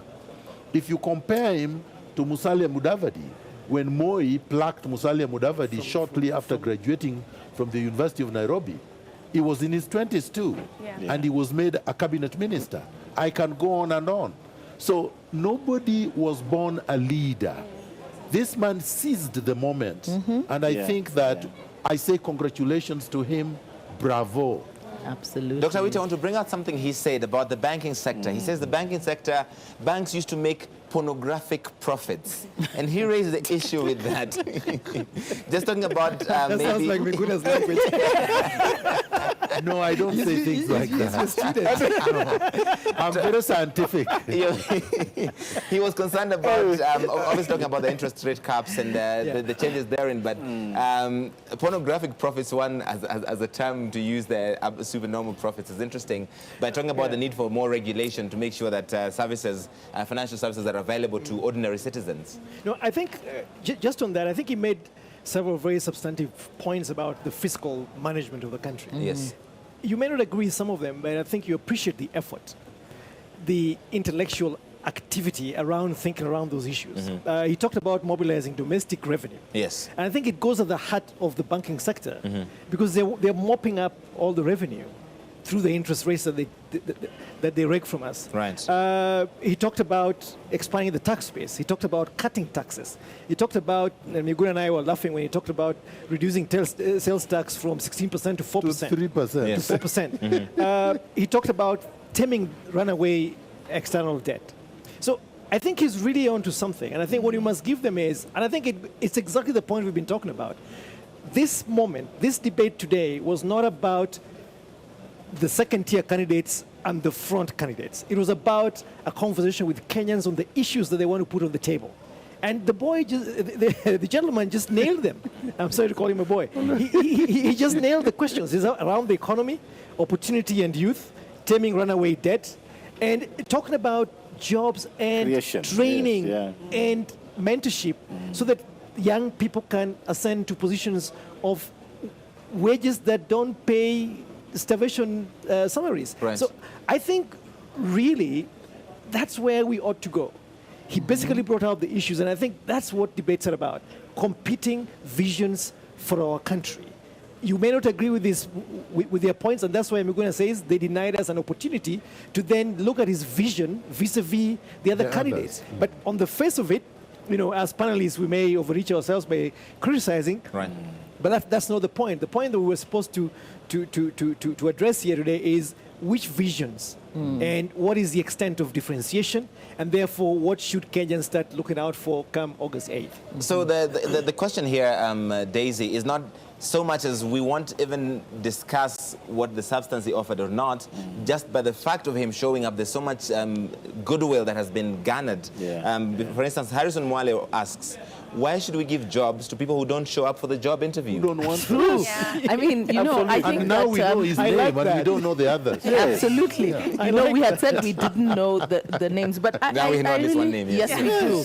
And I think I want to agree with Alex on the fact that he has nailed the issues. He may not have gone in depth into the issues that are affecting Kenyans, but giving people something to think about. Because that is one of the things that these rallies and the campaign mobilization doesn't really get people to start beginning to think about Kenya, about how people's leadership or whatever is being offered by the leaders and the political parties, how it affects their lives. And one of the issues when he brings about, I think the word maybe that he was looking for were the obscene profits that are made by the we get the meaning. Yes, the obscene profits that have been made, you know, by the banks. And if you recall, the entry of Equity Bank brought into the sector those that are considered the unbanked, you know, the ordinary mwananchi, to bring them into some kind of fiscal regiment where they can actually begin to think beyond the hand-to-mouth existence, you know, so that we can begin to build a saving culture and begin to expand even that tax bracket, you know. So he has touched on several issues. Yes, we will not be able to interrogate them against the other candidates because we simply do not know what they stand for. Right. But I do think that now Kenyans can begin to interrogate what leadership should be addressing in terms of how is your leadership going to affect my life, all right, you know, so that it's about interests, so that it goes beyond just tribal interests. It goes just beyond we won, you lost. It's about how is this leadership going to transform my life and avail to me opportunities beyond just the grandstanding. Okay, Simiyu, before we go to the break. Yes, I think the fact that we are discussing this young man speaks for everything. The rest can come and banty around and tell us the suckers. But you see, we are discussing this young man. The country is discussing this young man. The opportunity he took to tell us what they believe in as a candidate and a deputy has already made many Kenyans now know who this man is. And like you are saying, Awiti, he spoke to very crucial issues in this country. Yes. The processes of achieving them could be different and not wanting in some spaces, but at least he has touched, and this tells you the intellectual capacity of this young man and his team. that they could actually go into the core issues that are affecting this country and talk about them. Okay. To me, that is a score. That is a score. He's just since tweeted Karriera Mudhiora. Yeah. I guess we're going to need to be following him now that everybody knows him. At Karriera Mudhiora is his Twitter. Thank you, Kenya, for giving us the platform to present our vision for you. Yes. Vote for change, vote for Dr. Kaluyu and I. Thank you. Wonderful. That's very gracious. Very honorable. Listen, we have to take a really quick break right now. We're coming back with more of the post-game analysis, I guess, for the first debate and pre-game analysis for the next debate, which will now take place in 29 minutes. We expect Deputy President William Ruto and NASA Deputy Presidential running candidate or running mate, if you like, Kalonzo Musyoka. The other candidates who have since arrived at the scene at the Catholic University of East Africa will not be allowed to participate in that debate because that debate just ended. This 8 p.m. debate will be moderated by Hussein Mohammed. Right now, though, a quick break.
Welcome back. This is the pre-game analysis of the second running mates debate expected at 8 p.m. Why are you laughing when I say pre-game analysis?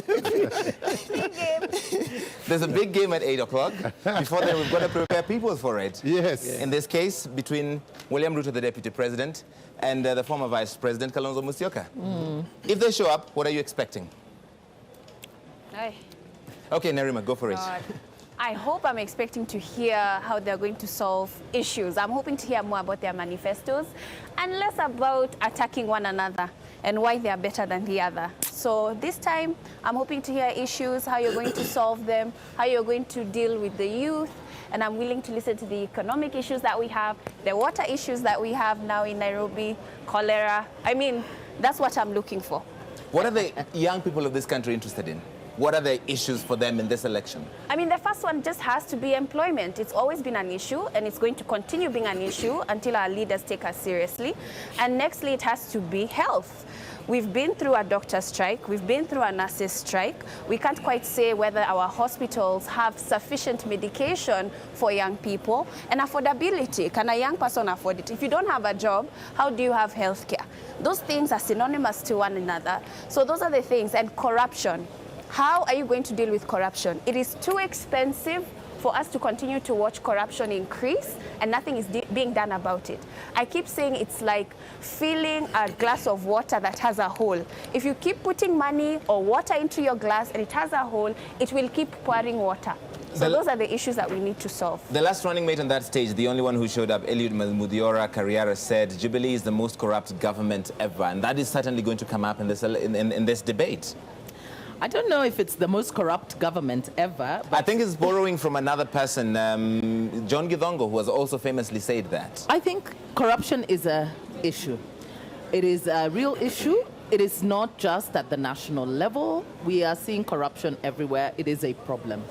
And I think one of the things that really we need to hear beyond just the usual platitudes is how are we going to deal with corruption? How is the leadership going to deal with corruption? Issues of conflict of interest, you know, where literally we have people who go into leadership literally to make money, you know. And I like the example, you know, that I will refer to here, Miguna, who is an aspirant for governor. When he posed a question to one of the candidates, where you look at people who have been employees, only ever been employees, and they are billionaires. We have people in this country who are leaders who cannot explain the source of their wealth. Because if we're talking about unemployment, and we have serious unemployment in Kenya, if these people are honest in their endeavors and honest in the way they have made their money, then they really ought to share these initiatives with Kenyans so that people come out of this poverty and people become more gainfully employed. The other thing that I think we really need to hear is how we are going to ensure the productivity of this country. Because as Kenya, we are not producing. When you look at the industries, so many industries have collapsed in Kenya. We have growing unemployment. We have many companies that are falling. We have the cost of doing business in Kenya has become so high that many companies are opting to leave the region, you know, despite the comparative advantage we have as a country, as a premier gateway, still as the strongest economy in the region, but still we find that it is not engendering growth, you know, the kind of growth that actually creates employment. So I would want to hear from our leaders, you know, how are they going to ensure productivity? Okay. On the issue of food security, one of the things I think that we really need an answer from the Jubilee administration, and I would hope that the Deputy President would respond to this, is the commitments they made in their manifesto in 2013, where irrigation, we were no longer going to be a rain-fed country, that we would actually invest in irrigation, which they did heavily, because if you look at the budget since 2013, the country has invested over 10 billion shillings in irrigation.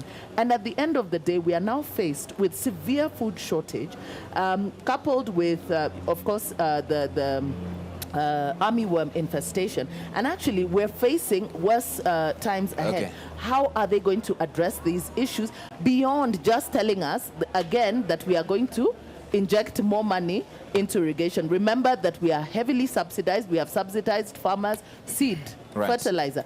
Why haven't we seen the necessary growth? What is the problem? How are they going to address that issue?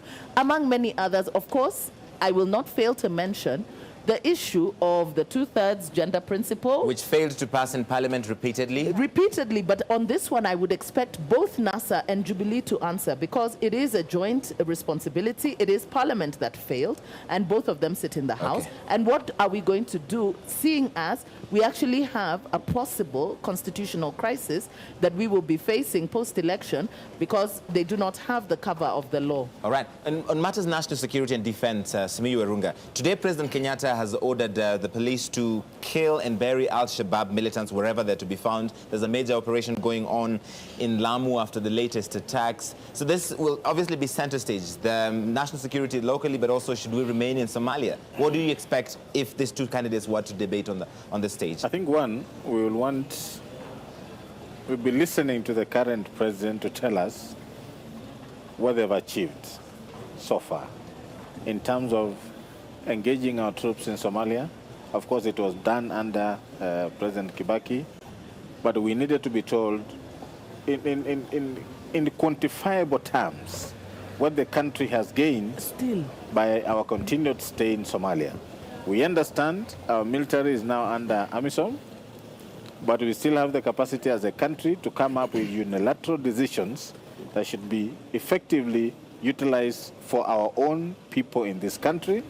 And therefore, I'll expect Jubilee to tell us, so far, this is what we've achieved, this is what we've not achieved, this is what we are doing. And our continued stay in Somalia will allow us as a country to do ABCD. Because Somalia is a major point of divergence. Yes. NASA wants to pull out of Somalia, Jubilee wants to remain there. You know, NASA, as much as they might have a point in what they are saying, Kenyan Defense Forces are no longer unilaterally in Somalia. Right. They are under AMISOM. And therefore, the process of removing our military in Somalia must go through the AMISOM route, the African Union, the United Nations. It's a complex situation.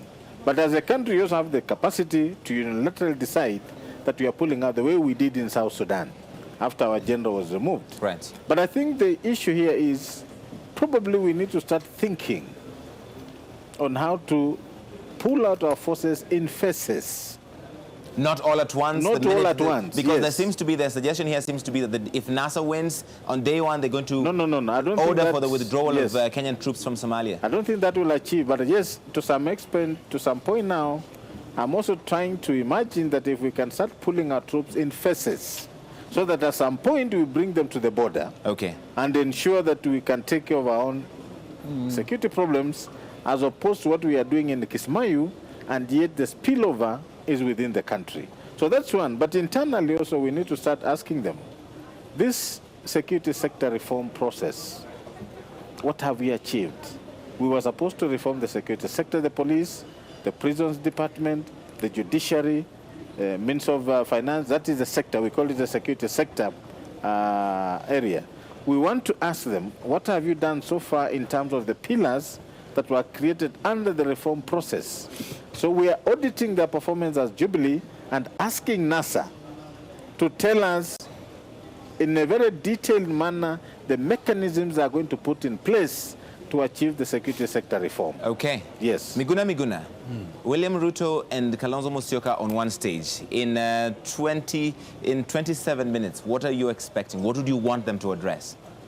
Well, I agree with my friend that for a serving administration, a serving government, the first thing you want to ask is, you had a manifesto in 2013 and you purported to have a plan.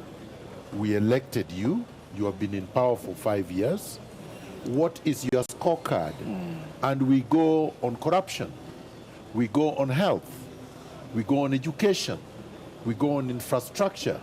We go on devolution of power, devolution of services.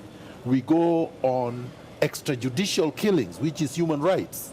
We go on every single thing that matters to Kenyans. And then we ask, if this is your scorecard, so assuming that on corruption they achieved 30% over, well, 30 over 100, then we have to say, why should we elect you if this is your scorecard? Where is the concrete evidence that you will do a better job if we allowed you to govern for 5 more years? Then we look at their manifesto as of now and compare it to what it was before and say, you've added more, but you didn't achieve all of the things that you promised. Why should we give you another chance? When we go to NASA, the question we will be asking Kalonzo Musyoka is this. You say that Jubilee is the most corrupt administration ever in Kenya. That's a plain lie, because the most corrupt administration ever was Daniel Arap Moi's administration. In my experience, that was the most corrupt. And that is the administration that gave birth to the current leaders. Kalonzo Musyoka, Uhuru Kenyatta, even Raila Odinga, because he was also part of KANU to some extent. And we asked them, so why would you want us to trust you that you are different from them, yet your umbilical cord is the same? Your DNA is the same. The person who taught you politics is the same. The way you operate as parties is the same. Now, when we look at the characters in both NASA and Jubilee, they are also the same. Jimmy Wanjigi funded Jubilee in 2013. Now Jimmy Wanjigi is funding NASA in 2013. I want to put allegedly on both of those because we don't know for sure. No. It goes without saying that Jimmy Wanjigi is in NASA and he was in Jubilee in 2013. Right. And it goes without saying that there have been unrefuted reports which are publicly available with respect to Jimmy Wanjigi's involvement in NASA vis-a-vis his involvement in 2013.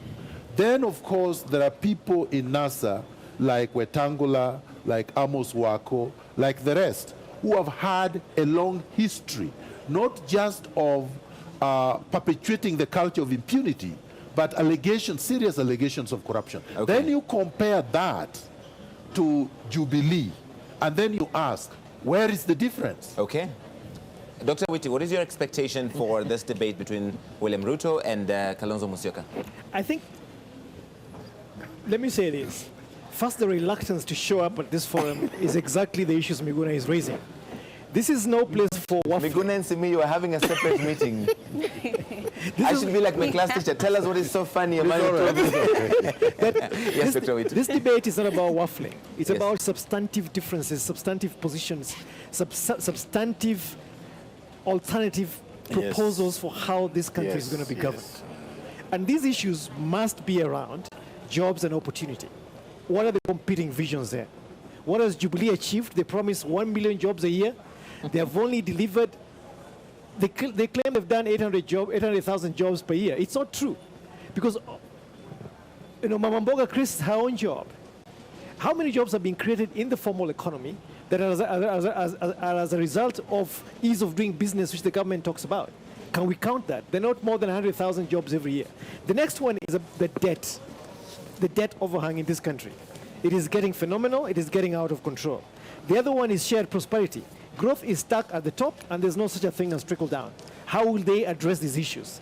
The other one is Project Kenya. We are an increasingly divided, fragmented country.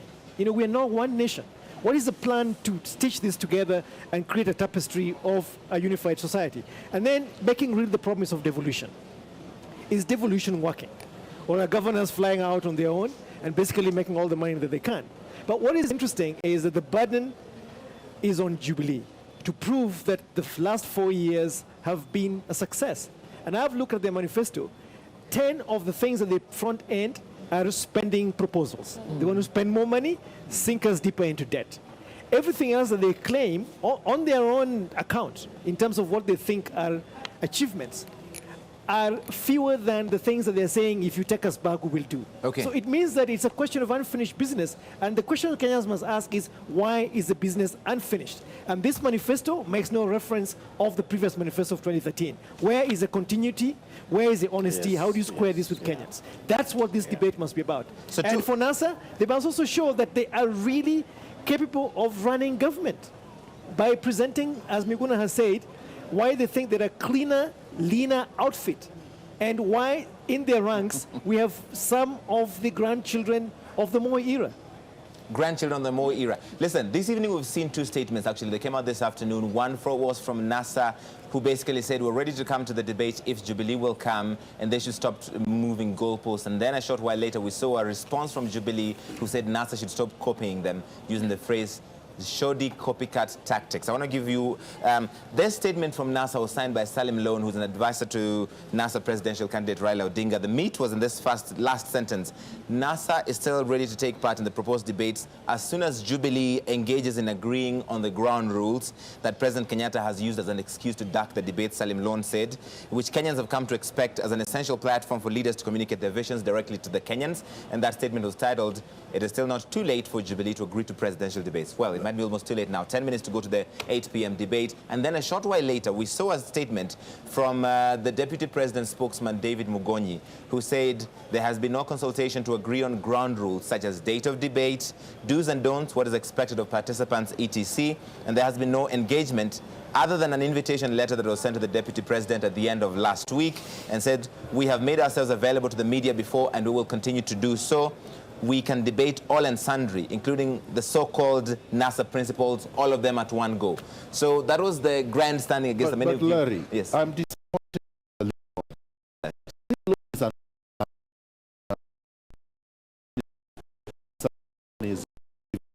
peaceful, and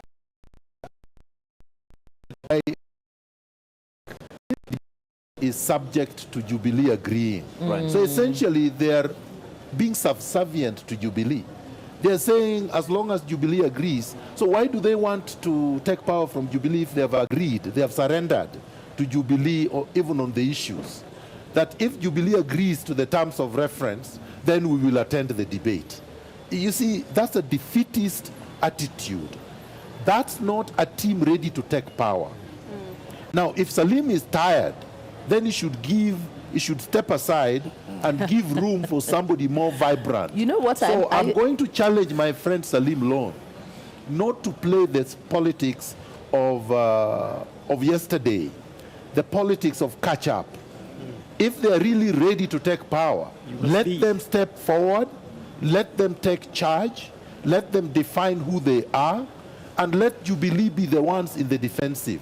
But you know what I'm suspecting, Larry? I think it's becoming increasingly clear that the leading lights in our political landscape don't know how to engage with issues.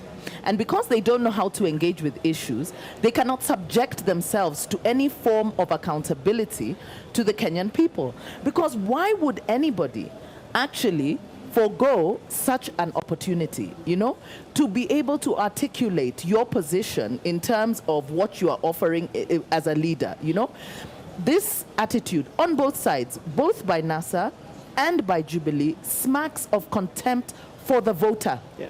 You know, that it doesn't matter. It's that mutadu attitude, you know. I mean, the statement that you had read earlier on, although Miguna said we should not be listening to statements from Dennis Itumbi, but where he says that the president will be engaging with Kenyans in their homes, and in the markets. Are they suggesting that people who are interested in listening to debate, a sober engagement, are not Kenyans, and that those people should not be engaged with?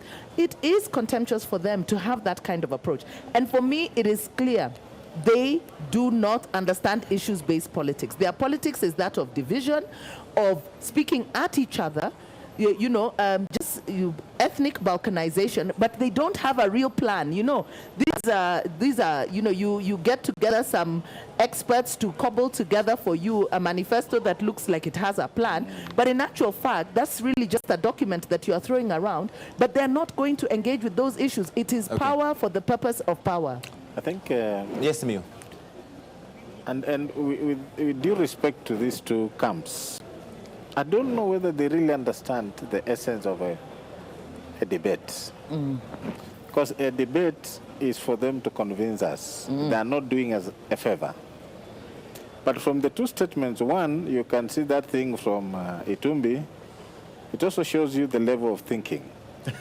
You know, the language that comes with that statement is so shallow and so pedestrian that you'll wonder why the president should leave a person of that caliber to issue a statement on his behalf. And that's why I said we can only listen if Manoa Esipisu is giving Kenyans something from the presidency. Salim Lone, I've read him since I was young, and I think he's a man I've respected for a long time. Let him be a good advisor. Let him be a professional advisor. Let him also issue statements that speak to what NASA stands for. Because for them to be telling us that if Jubilee comes, we shall come, and if NASA is copycatting us as Jubilee, we shall not come, I think that is playing with our intellectual capacity and understanding as Kenyans. And therefore, my brief to them is that this debate is of their interests, not us. As we shall listen, Larry, we shall make a judgment, we shall vote. But I don't think, and I could be wrong because I'm not the most clever guy in Kenya, they don't seem to understand the essence of this political debate. If they did, they'll not be issuing these kind of statements because it's for their own good. But you see, the counter-argument to this, and Raphael Tuju was speaking to me last night, the Secretary General of Jubilee, and they're painting this as something the media is doing, the media owners are doing for our own good. And he said it is arrogant of the media owners to put on a debate and expect the candidates to show up just because we advertise it. That is what I'm saying. saying. So basically saying that we did not invite them and they did not agree, like David Mugonyi says, the DP spokesman, to the rules of engagement. Where will it be? Who's moderating, etc.? So they say it is arrogant of the media owners to do this without involving them. Have we given too much clout to these two political parties or bigwigs? That's what we need to ask ourselves. Because if this is the issue, where do we draw the line? Because now the next thing could be, no, we only drink water from a specific bottle. No, I mean, when are we going to realize that they are our leaders and they pay service to the people? They work for us. So the fact that we are calling these leaders to stand in front of us and give us their manifestos or how they are going to lead this country is their opportunity. It's an opportunity. It is an interview. So when you're being called for an interview and you have the criteria to be able to lead in a specific position, you show up. Do you show up late? Or do you say, I don't drive that way. In fact, I don't like that building or that area, so I'm not going to show up. You are the one who needs to come to me at this particular time. It's no. Honestly, I thought it was disrespectful to the people, because here we are, we've given you this time, we want to listen to you, and you tell us, you know what, we were not met at the right time conveniently, so we're not going to show up. And I think that it is wrong, because it takes away... We are going to dance at the village. Yes, it takes away the dignity from the people. It does. It also shows contempt for the voter. Serious one. I mean, serious contempt, one. really, because it's that attitude of mtadu, you know, and I think that Kenyans really need to read into this, you know, and Kenya is changing. Contrary to what they think, Kenya is changing. The dynamics of our politics has changed. Devolution has brought about new dynamics. We have seen for the first time leading lights, the political leading lights being booed when they are trying to advocate for six-piece voting, and they're like, you ask for your vote, we will vote our people here. Okay. So if they don't get the essence that Kenya is changing, and the debate media, the media debates presidential, the company that is doing this, has understood that Kenya is changing and that we are trying to foster a new way of doing things. This is a different Kenya. So I think it is really their loss. The same way that the deputy presidential candidates, this has played out wrong for them. I think that they shouldn't take for granted that Kenyans will not hold this or their attitude against them. Okay, we're going to leave it there just for the moment. We have to take a really quick break right now. This is an expensive production. We've got to pay the bill somehow. We're going to be right back.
Good evening from the Catholic University of Eastern Africa. We are just moments away from the second running mates debate. We're expecting Deputy President William Ruto and NASA Deputy Presidential candidate Kalonzo Musyoka. None of them has so far showed up. In a moment, we'll have a statement from Debates Media Limited regarding this debate. The first one took place about an hour ago. Only one candidate was on stage, and he has become the man the whole country is talking about right now, one Eliud Kariara. Tomorrow, everybody will know his name. Today, maybe not that many people knew his name. Is this debate even important? Why are all the media houses doing this? KTN, Citizen, NTV, K24, KBC, Radio Africa, Media Max. All of the people came together to try and give the candidates an opportunity to present their candidacy and their platform to the people of Kenya. Many of them did not pick it up. Is there any importance for this debate? You see, Larry, this, and I want to, for students of history, and this is important, it started with Socrates in Greece. Yes. Socrates in the marketplace. Yes. The discourses, all right? Socrates was debating about how society should be organized, should be governed democratically. That's how democracy came to be. Discourses, public discourses, interrogation, questioning, always asking why, asking how, asking what, pushing the leaders to account for why they should occupy privileged places in society. Why are they driving big cars? Why do they have security? Why do they fly in helicopters when we walk? Why do we pay taxes and they live in their mansions? Why and why? These people take that position for granted, that they deserve it, that they have the pedigree. Yet all of us were born naked, and all our mothers had the same DNAs. We are all human beings. Once you elect people into leadership, they must account directly to you all the time. If they spend your money, they must account. If they take an action, they must account. If they refuse to take action, they must account. So now the time has come when these leaders must tell us, they must account for why they are not here. And Kenyans deserve to tell them that because you don't respect us, because you feel that we owe you, yet we are the ones who elected you, we are not going to re-elect you. We are not going to elect you, give you a position of privilege over us, to make decisions for us on our behalves, if you don't care about us. This is the message.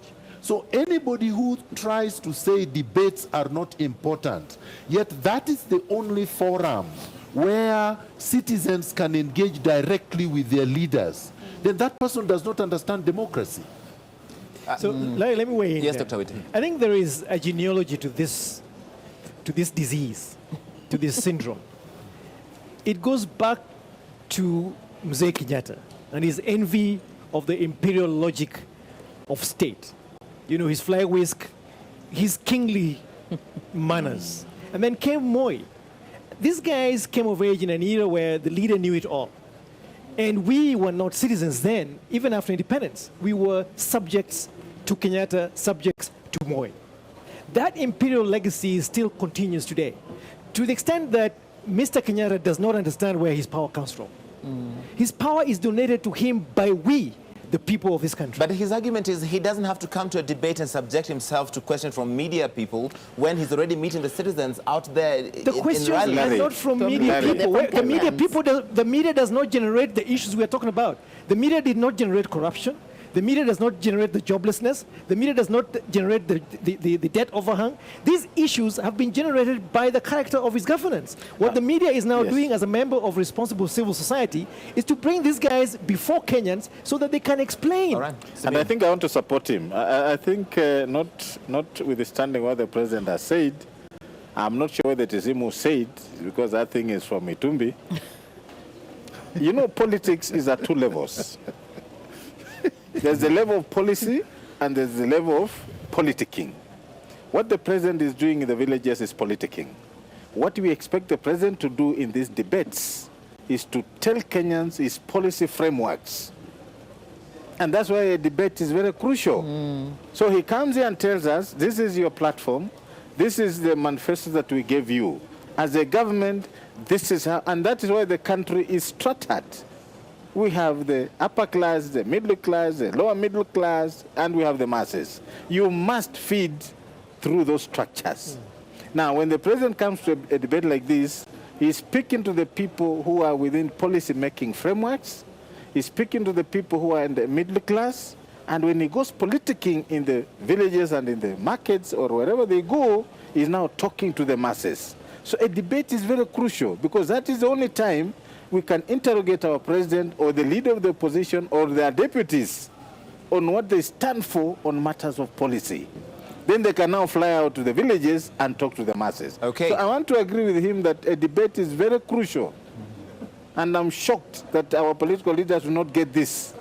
Because, Larry, this is dangerous to the country, that they cannot even understand such a basic things, that politics is about levels.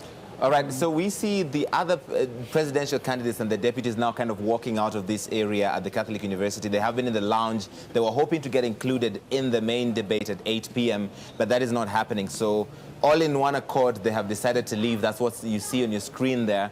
It looks like they're going to try or they're going into the auditorium? to go into the auditorium one more time. They were not allowed to do so the last time. You saw the man who was blocking them was Sam Kosgei, who is head of security for this operation.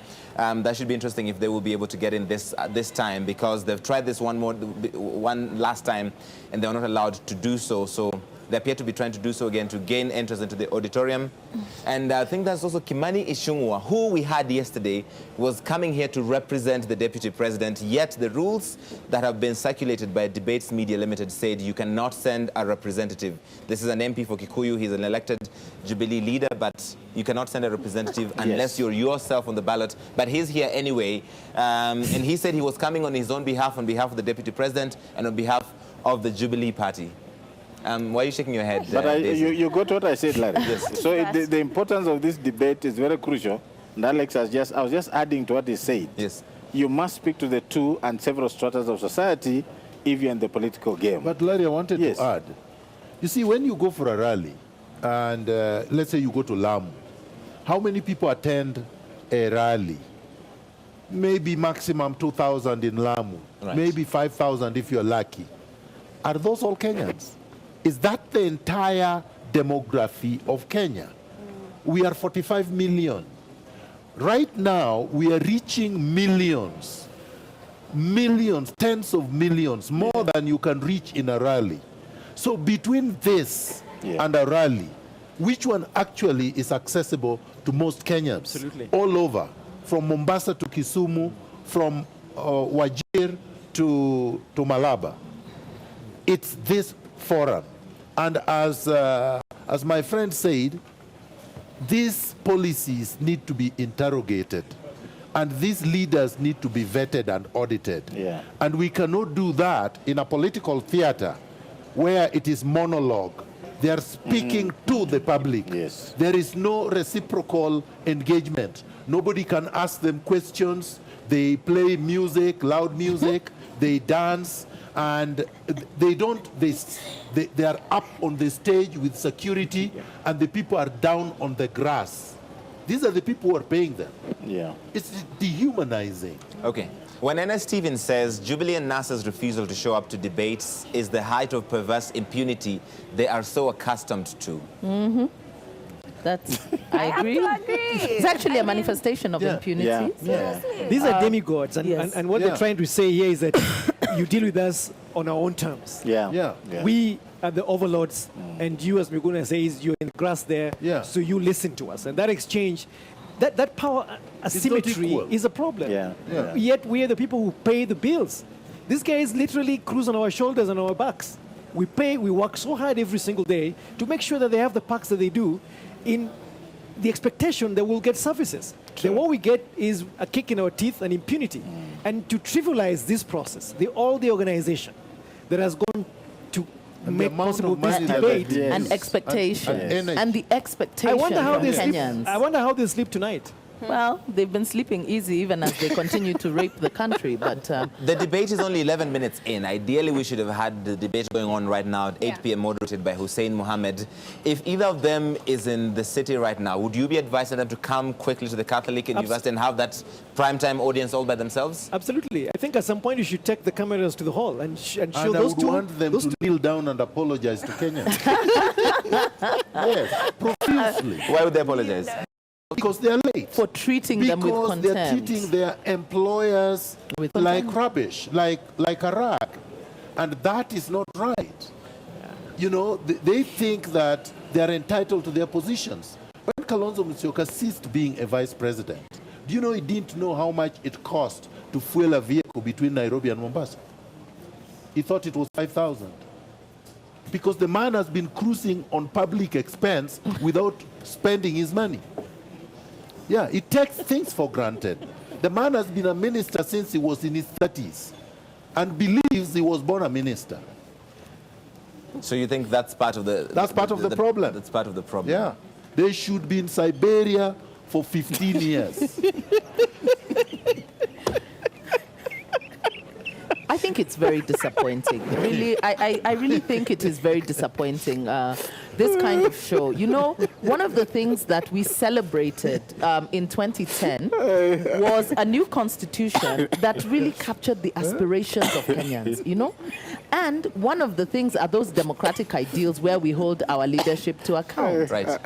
Now, when leaders begin to treat Kenyans who have donated to them the power with which they operate, with such contempt, that really basically what they're saying is, you have no right to ask me anything. I am here, you know, and I'm going for this thing, whether you want me or not. Really, that's what they're saying. I don't need to explain to you what I'm all about. I don't need to explain to you how I plan to run the country or how my leadership will transform your life, because it's not about that. We have had on several occasions the leadership of this country speaking of the Constitution as though it's some kind of obstruction, you know? It's an obstructionist document. It is not about the aspirations of Kenya, the architecture of state.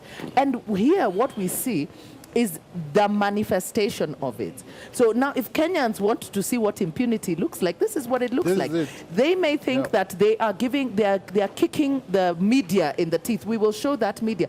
Media is a crucial part of our Kenyan society to be able to inform them and have provided them with this platform. And I think that Kenyans really need to be offended by this kind of behavior from the leadership. But as I'm saying, things are changing. Things are changing. Kenyans are beginning to wake up to the fact that we can actually question our leaders, that we can hold them to account. And when we are calling them to account, we can also see those leaders who are running away from accountability. Because this is what they're doing. And we can replace them. Exactly. And they're replaceable. They are not indispensable. Okay. This is people running away from accountability.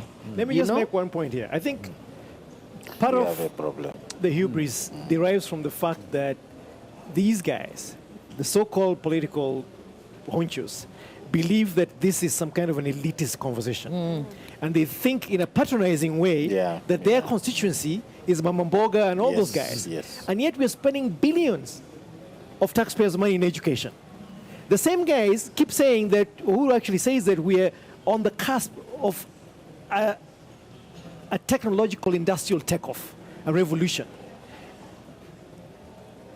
How is that possible when at the same time you're saying that the people that you cater for are illiterate? Semi-illiterate people who have no access to this kind of conversation. Our work shows that over 50% of young Kenyans have more than post-primary education. They're literate people. We're building a knowledge economy. So to rubbish this and say that this is some kind of Nairobi elitist conversation, I think is disrespectful to everybody who sends their kids to school. And to everyone who has got an education. Because this is the great conversation the country must be having today about what it is that these people actually want to do with our tax money. Nerima, let me read two comments for you from, I'm looking through your comments on social media, #debatesKE.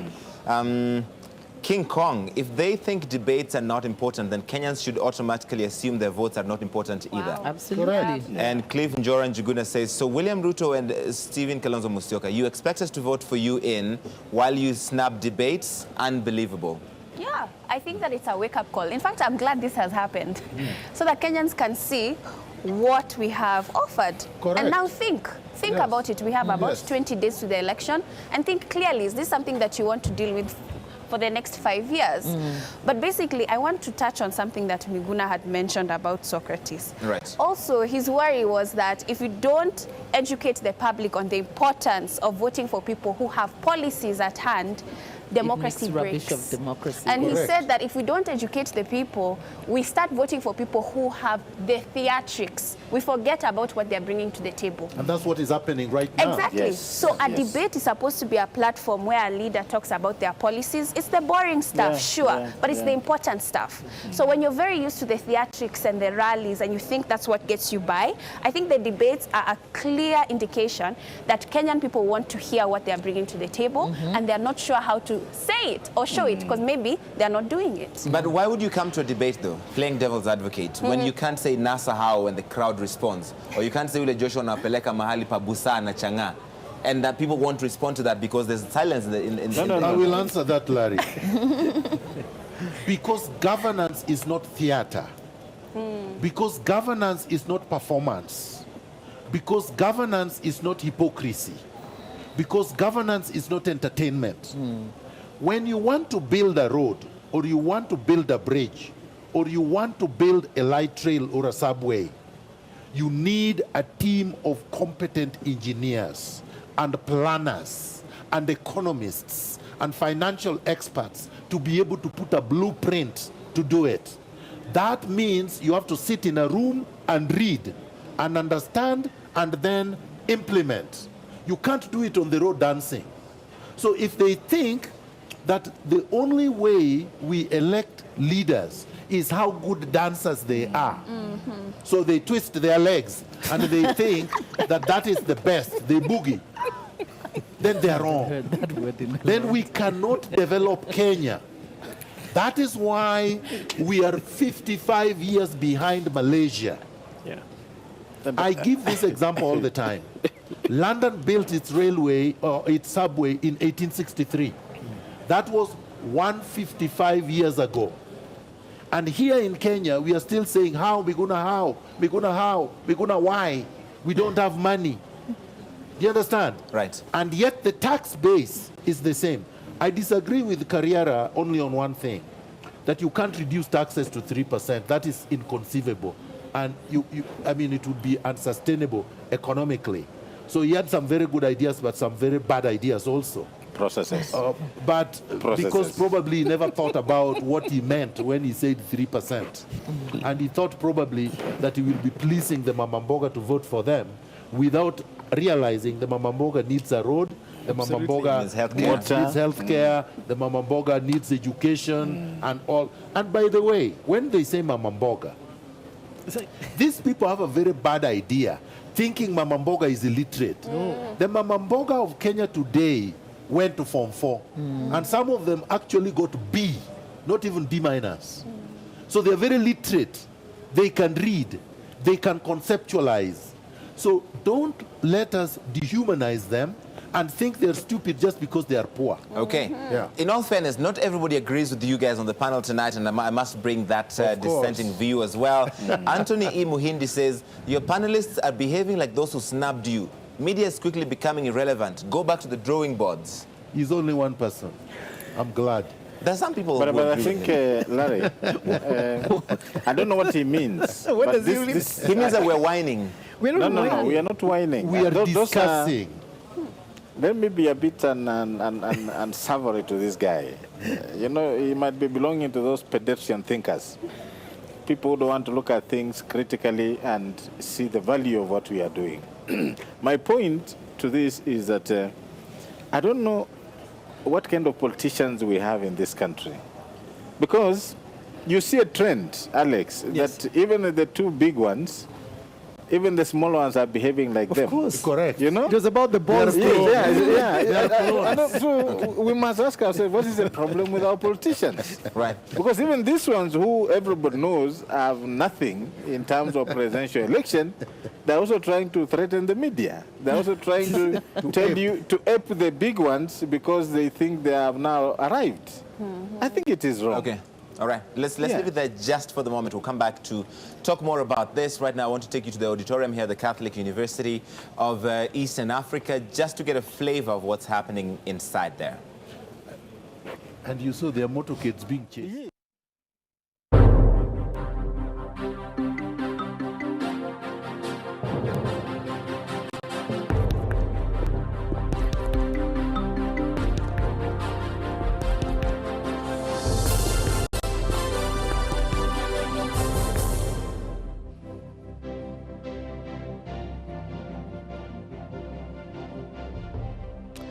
Good evening from the Catholic University of Eastern Africa in Karen, Nairobi.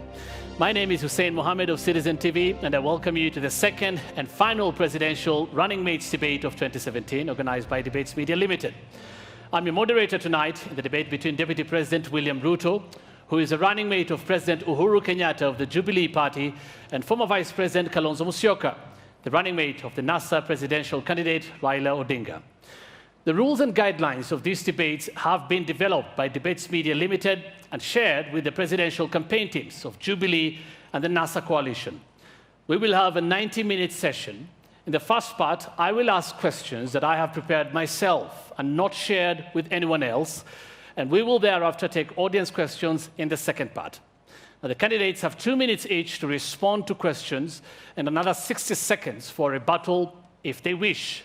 Now, I have requested the audience here tonight not to cheer, jeer, clap, or express themselves in any way, and they have agreed to remain silent, except for that moment when I welcome the two candidates, Mr. William Ruto and Mr. Kalonzo Musyoka. Well, that moment is, however, seemingly not with us right now, as no running mate has stand up yet in time for the start of this debate.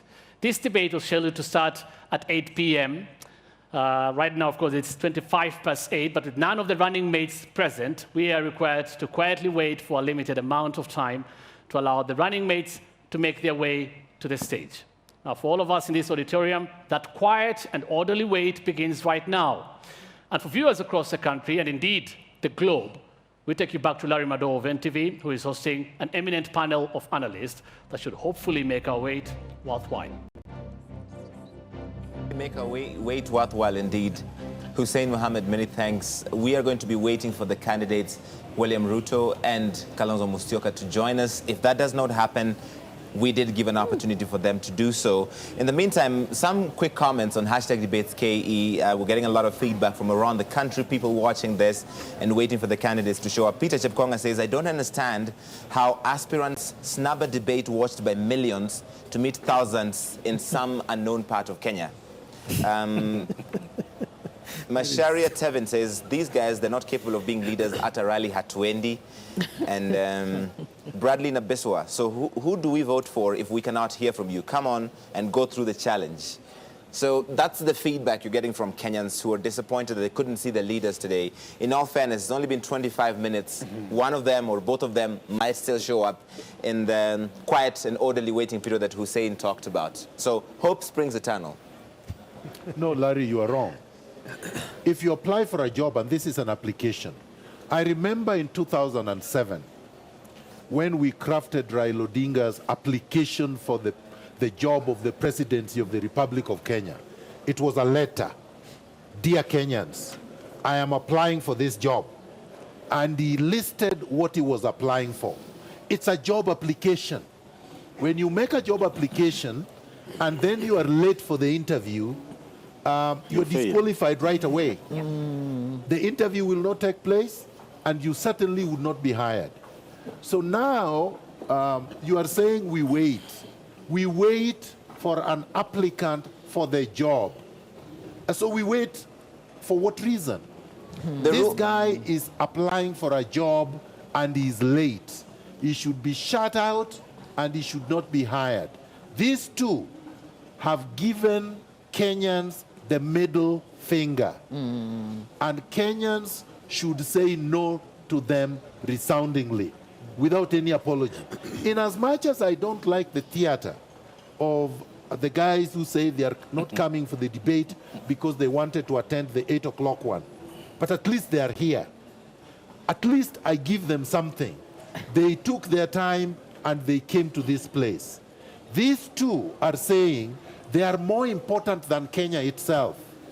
And yet these two are the ones who are saying they want to be the presidents of Kenya in 2022.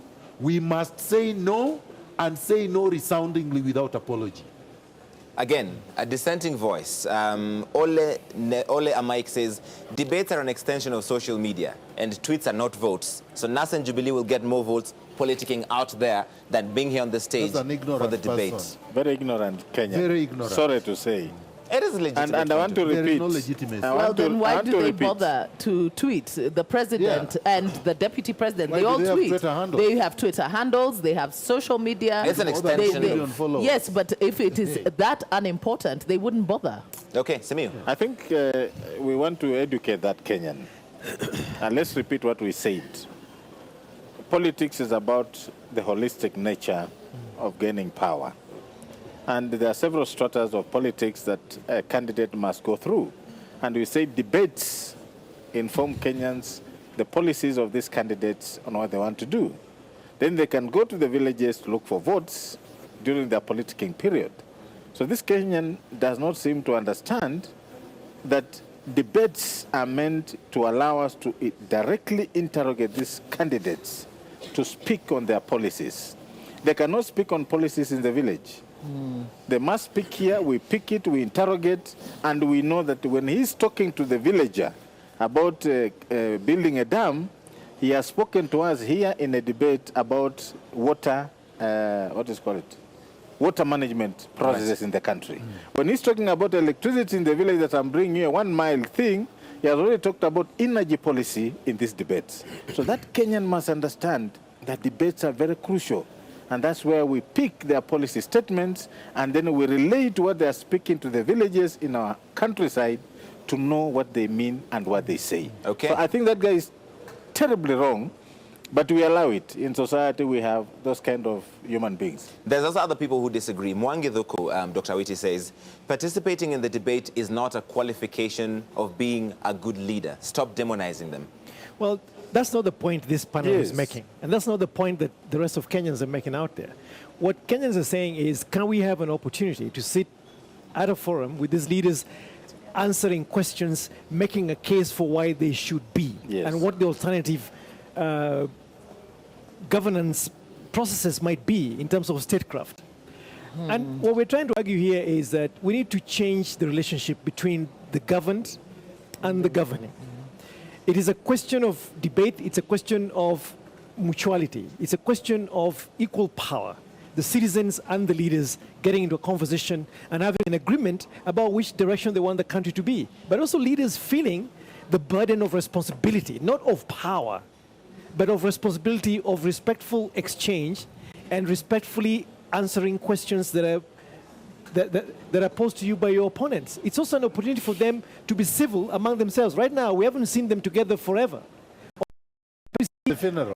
Only at the funerals. And when we see them, they're hurling insults at each other, or dancing, or poo-pooing each other's policies. But we're now giving them an opportunity to methodically tell us what it is in their manifestos. And I'm sure some of them do not even know what is contained in these documents, because they haven't even read them. And on the campaign trail, I don't hear any of these candidates talking in detail about, say, for instance, how they will pay for free education, how they will pay for social protection, how they will pay for all of these things that they're promising Kenyans, including 57 dams that President Kenyatta is talking about. Where will the money come from, and how will we also still pay the debt that we owe and still put food on the table for Kenyans in a figurative way? Nerima, somebody points out, Coco Felix, be sure that them missing this debate will not affect anything.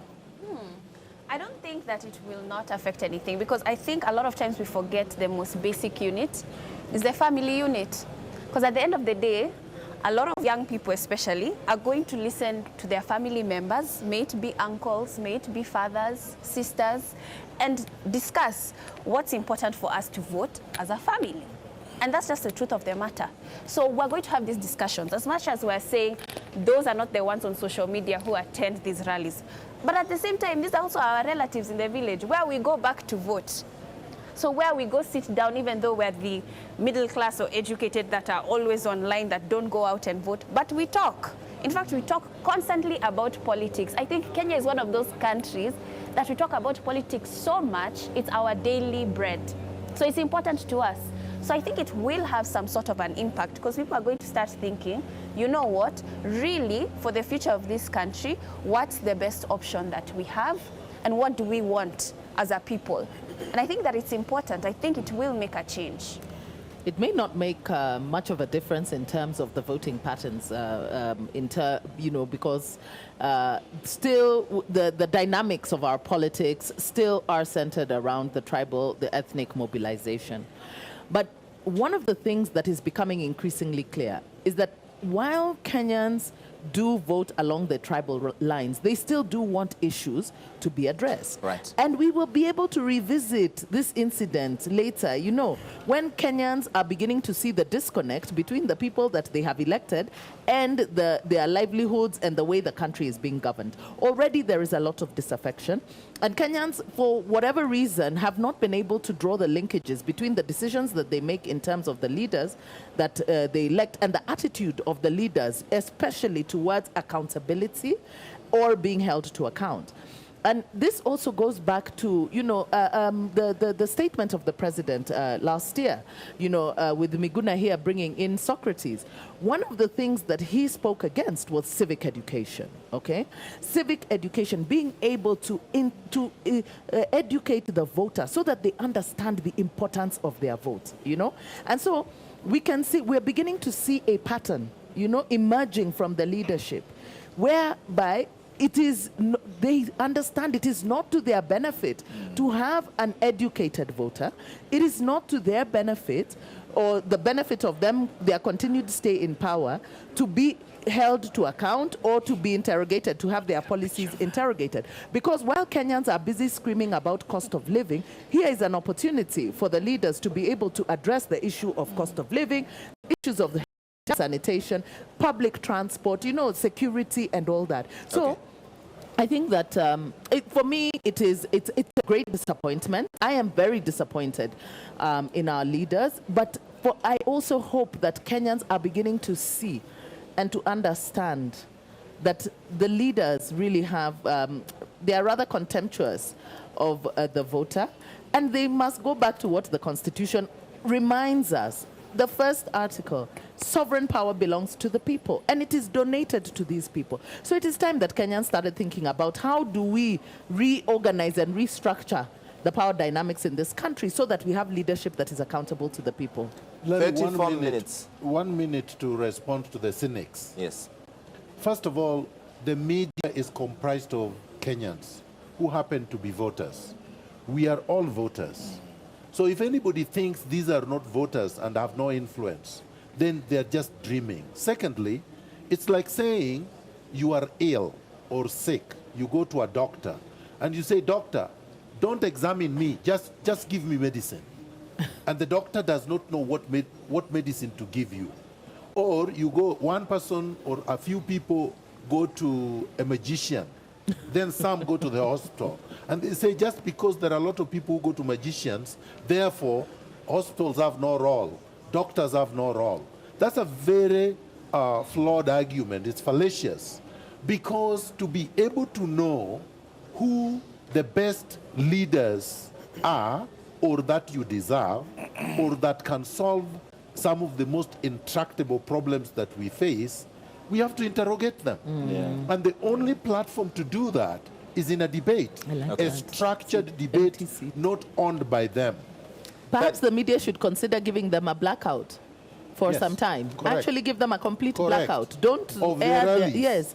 their rallies. Of Black their them rallies. out completely. If the media is of no importance to them, then they shouldn't worry about being aired. And maybe this, as a protest should, the media should black them out so that they see how important the media is. 35 minutes after the second running mates debate should have started, it has not. What you see on your screen are the empty seats where William Ruto and Kalonzo Musyoka should have sat. The moderator, Hussein Mohammed, is at his seat, and the rules allow for as little time of orderly waiting. That is still going on right now. The auditorium is set up, the audience is in there, but the candidates are not. And we saw statements this afternoon from both Jubilee and NASA. How long are they waiting? NASA said they would come if Jubilee came. And then Jubilee put out a statement saying, NASA should stop copying us. And then Jubilee said, we're ready to debate anyone, including the so-called NASA leaders, but they have no ideas of their own. So that's what's happening right now. 36 minutes now since they should have been here. None of them is here. Who is the real loser tonight? Is it the media? Is it the candidates? Or is it the people of Kenya? It's the people of Kenya. Number one, it is the people of Kenya. Yes. They have lost the opportunity to interrogate their leaders, to hear their leaders' vision and plans. They have lost an opportunity to be able to weigh their leaders for fitness, so that when they vote wisely, they vote intelligently. And maybe that's the purpose for which these leaders did not show up. Because they don't want to be interrogated. They don't want the issues aired. And they don't want to be in the spotlight. So they want to continue governing as if by fiat. And of course, the candidates have also lost out. Let me tell Kalonzo Musyoka and William Ruto, none of them will win the 2022 presidential election. They may think this is for today. This is for 2022. We are going to make sure they don't become even candidates in 2022. So this is a warning to them. They may help Uhuru Kenyatta or Raila Odinga win the 2017 election, but for the two of them, there is absolutely no way that Kenyans will vote for them in 2022. Samiyu, same question. Who is the loser tonight? Is it the media? Is it the candidates? Or is it the people of Kenya? I think one, in whichever order, the three of them are losers. Kenyans have lost because people have shown a lot of impunity to them. They've refused to give them a chance to watch, listen. And Larry, we are told in Africa, Kenya's literacy rate, I think, is we are number 2 or number 3. So Kenyans are really schooled. They've gone to school. They can understand these things and they can decipher what is being said and what is not being said. Number 2, the candidates. While I don't want to be extreme, like my friend Miguna here, about 2022, but I can assure you, the way Kenyans are going to look at these people from today henceforth, it's going to be completely different. And they're losers, because at the end of the day, we want to question ourselves. If NASA cannot understand that by Jubilee not coming up, we should take this opportunity to tell the country what we have, then what is the thinking in NASA? Then Kenyans will look at Jubilee and say, if you cannot come and people are bashing you because of unga politics, because of water, and you don't want to come and speak about these things in this kind of debate, then what are you thinking about Kenyans? So at the end of the day, the two have already lost. Now, let me come to the media. Larry, this thing looks very expensive. Right. Extremely expensive. And if our political leaders cannot understand that actually this is money you've put in and is going to waste because of impunity, they've refused to come, then this is symptomatic of how they govern this country and how they are going to govern this country. They don't care about wastage of resources. They don't care about wastage of time. They don't care about serious planning. And at the end of the day, these are the people who will still come to us and continue telling us that we vote them on August 8th. So I think all of us have lost. And then lastly on the same, I don't know whether Kenyan politicians understand what is legacy. I don't know. Because if you can miss something like this, like Miguna said, we shall not forget in 2022, we shall not forget in 2027. Okay. Nerima, the Kenyan people, the media, or the candidates, who has lost tonight? I think it's the Kenyan people, because what we have here is time wasted. And unfortunately, time is one thing that you cannot ever pay back. It's impossible. And so I'd like to reflect how even in our own traffic, when our politicians pass, they have the security going with them. They don't face traffic. So it seems like it's disrespectful to the people. It seems like wasting our time is something that is normal for them. And then for you to send another representative for your position, I have never heard of that before. I mean, even in class 8, I've never sent someone to do my KCPE for me, my KCSE for me. If that's possible, then why are we forcing issues and going to school? Why are we having this platform? Because I feel like it's an opportunity for us to have all candidates interested in leading our country on one platform. Where are we ever going to have that again? It's not going to happen. It's not possible. So I feel like it's unfair to the Kenyan people because we're waiting to hear your voice, to see why we need to follow you. Okay. But you didn't show up.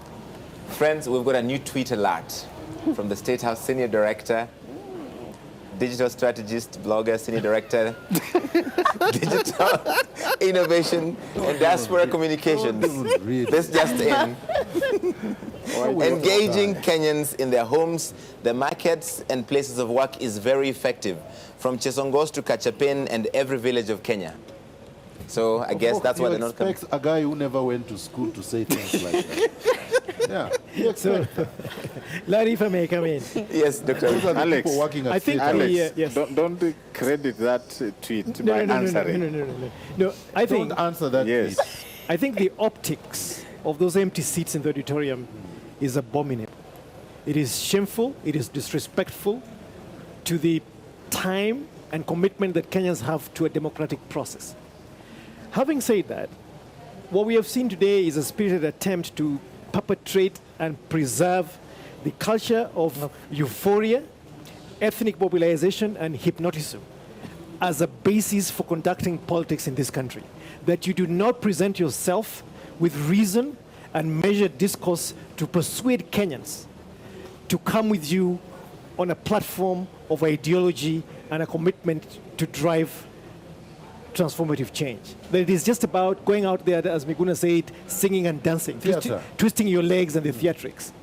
So in that respect, I think Kenyans are losers. This is a very sad night for us today, that our leaders would treat us so shabbily and with no respect to the institutions of this country, to the effort of civil society to create a space for them to speak candidly and honestly to the Kenyan public.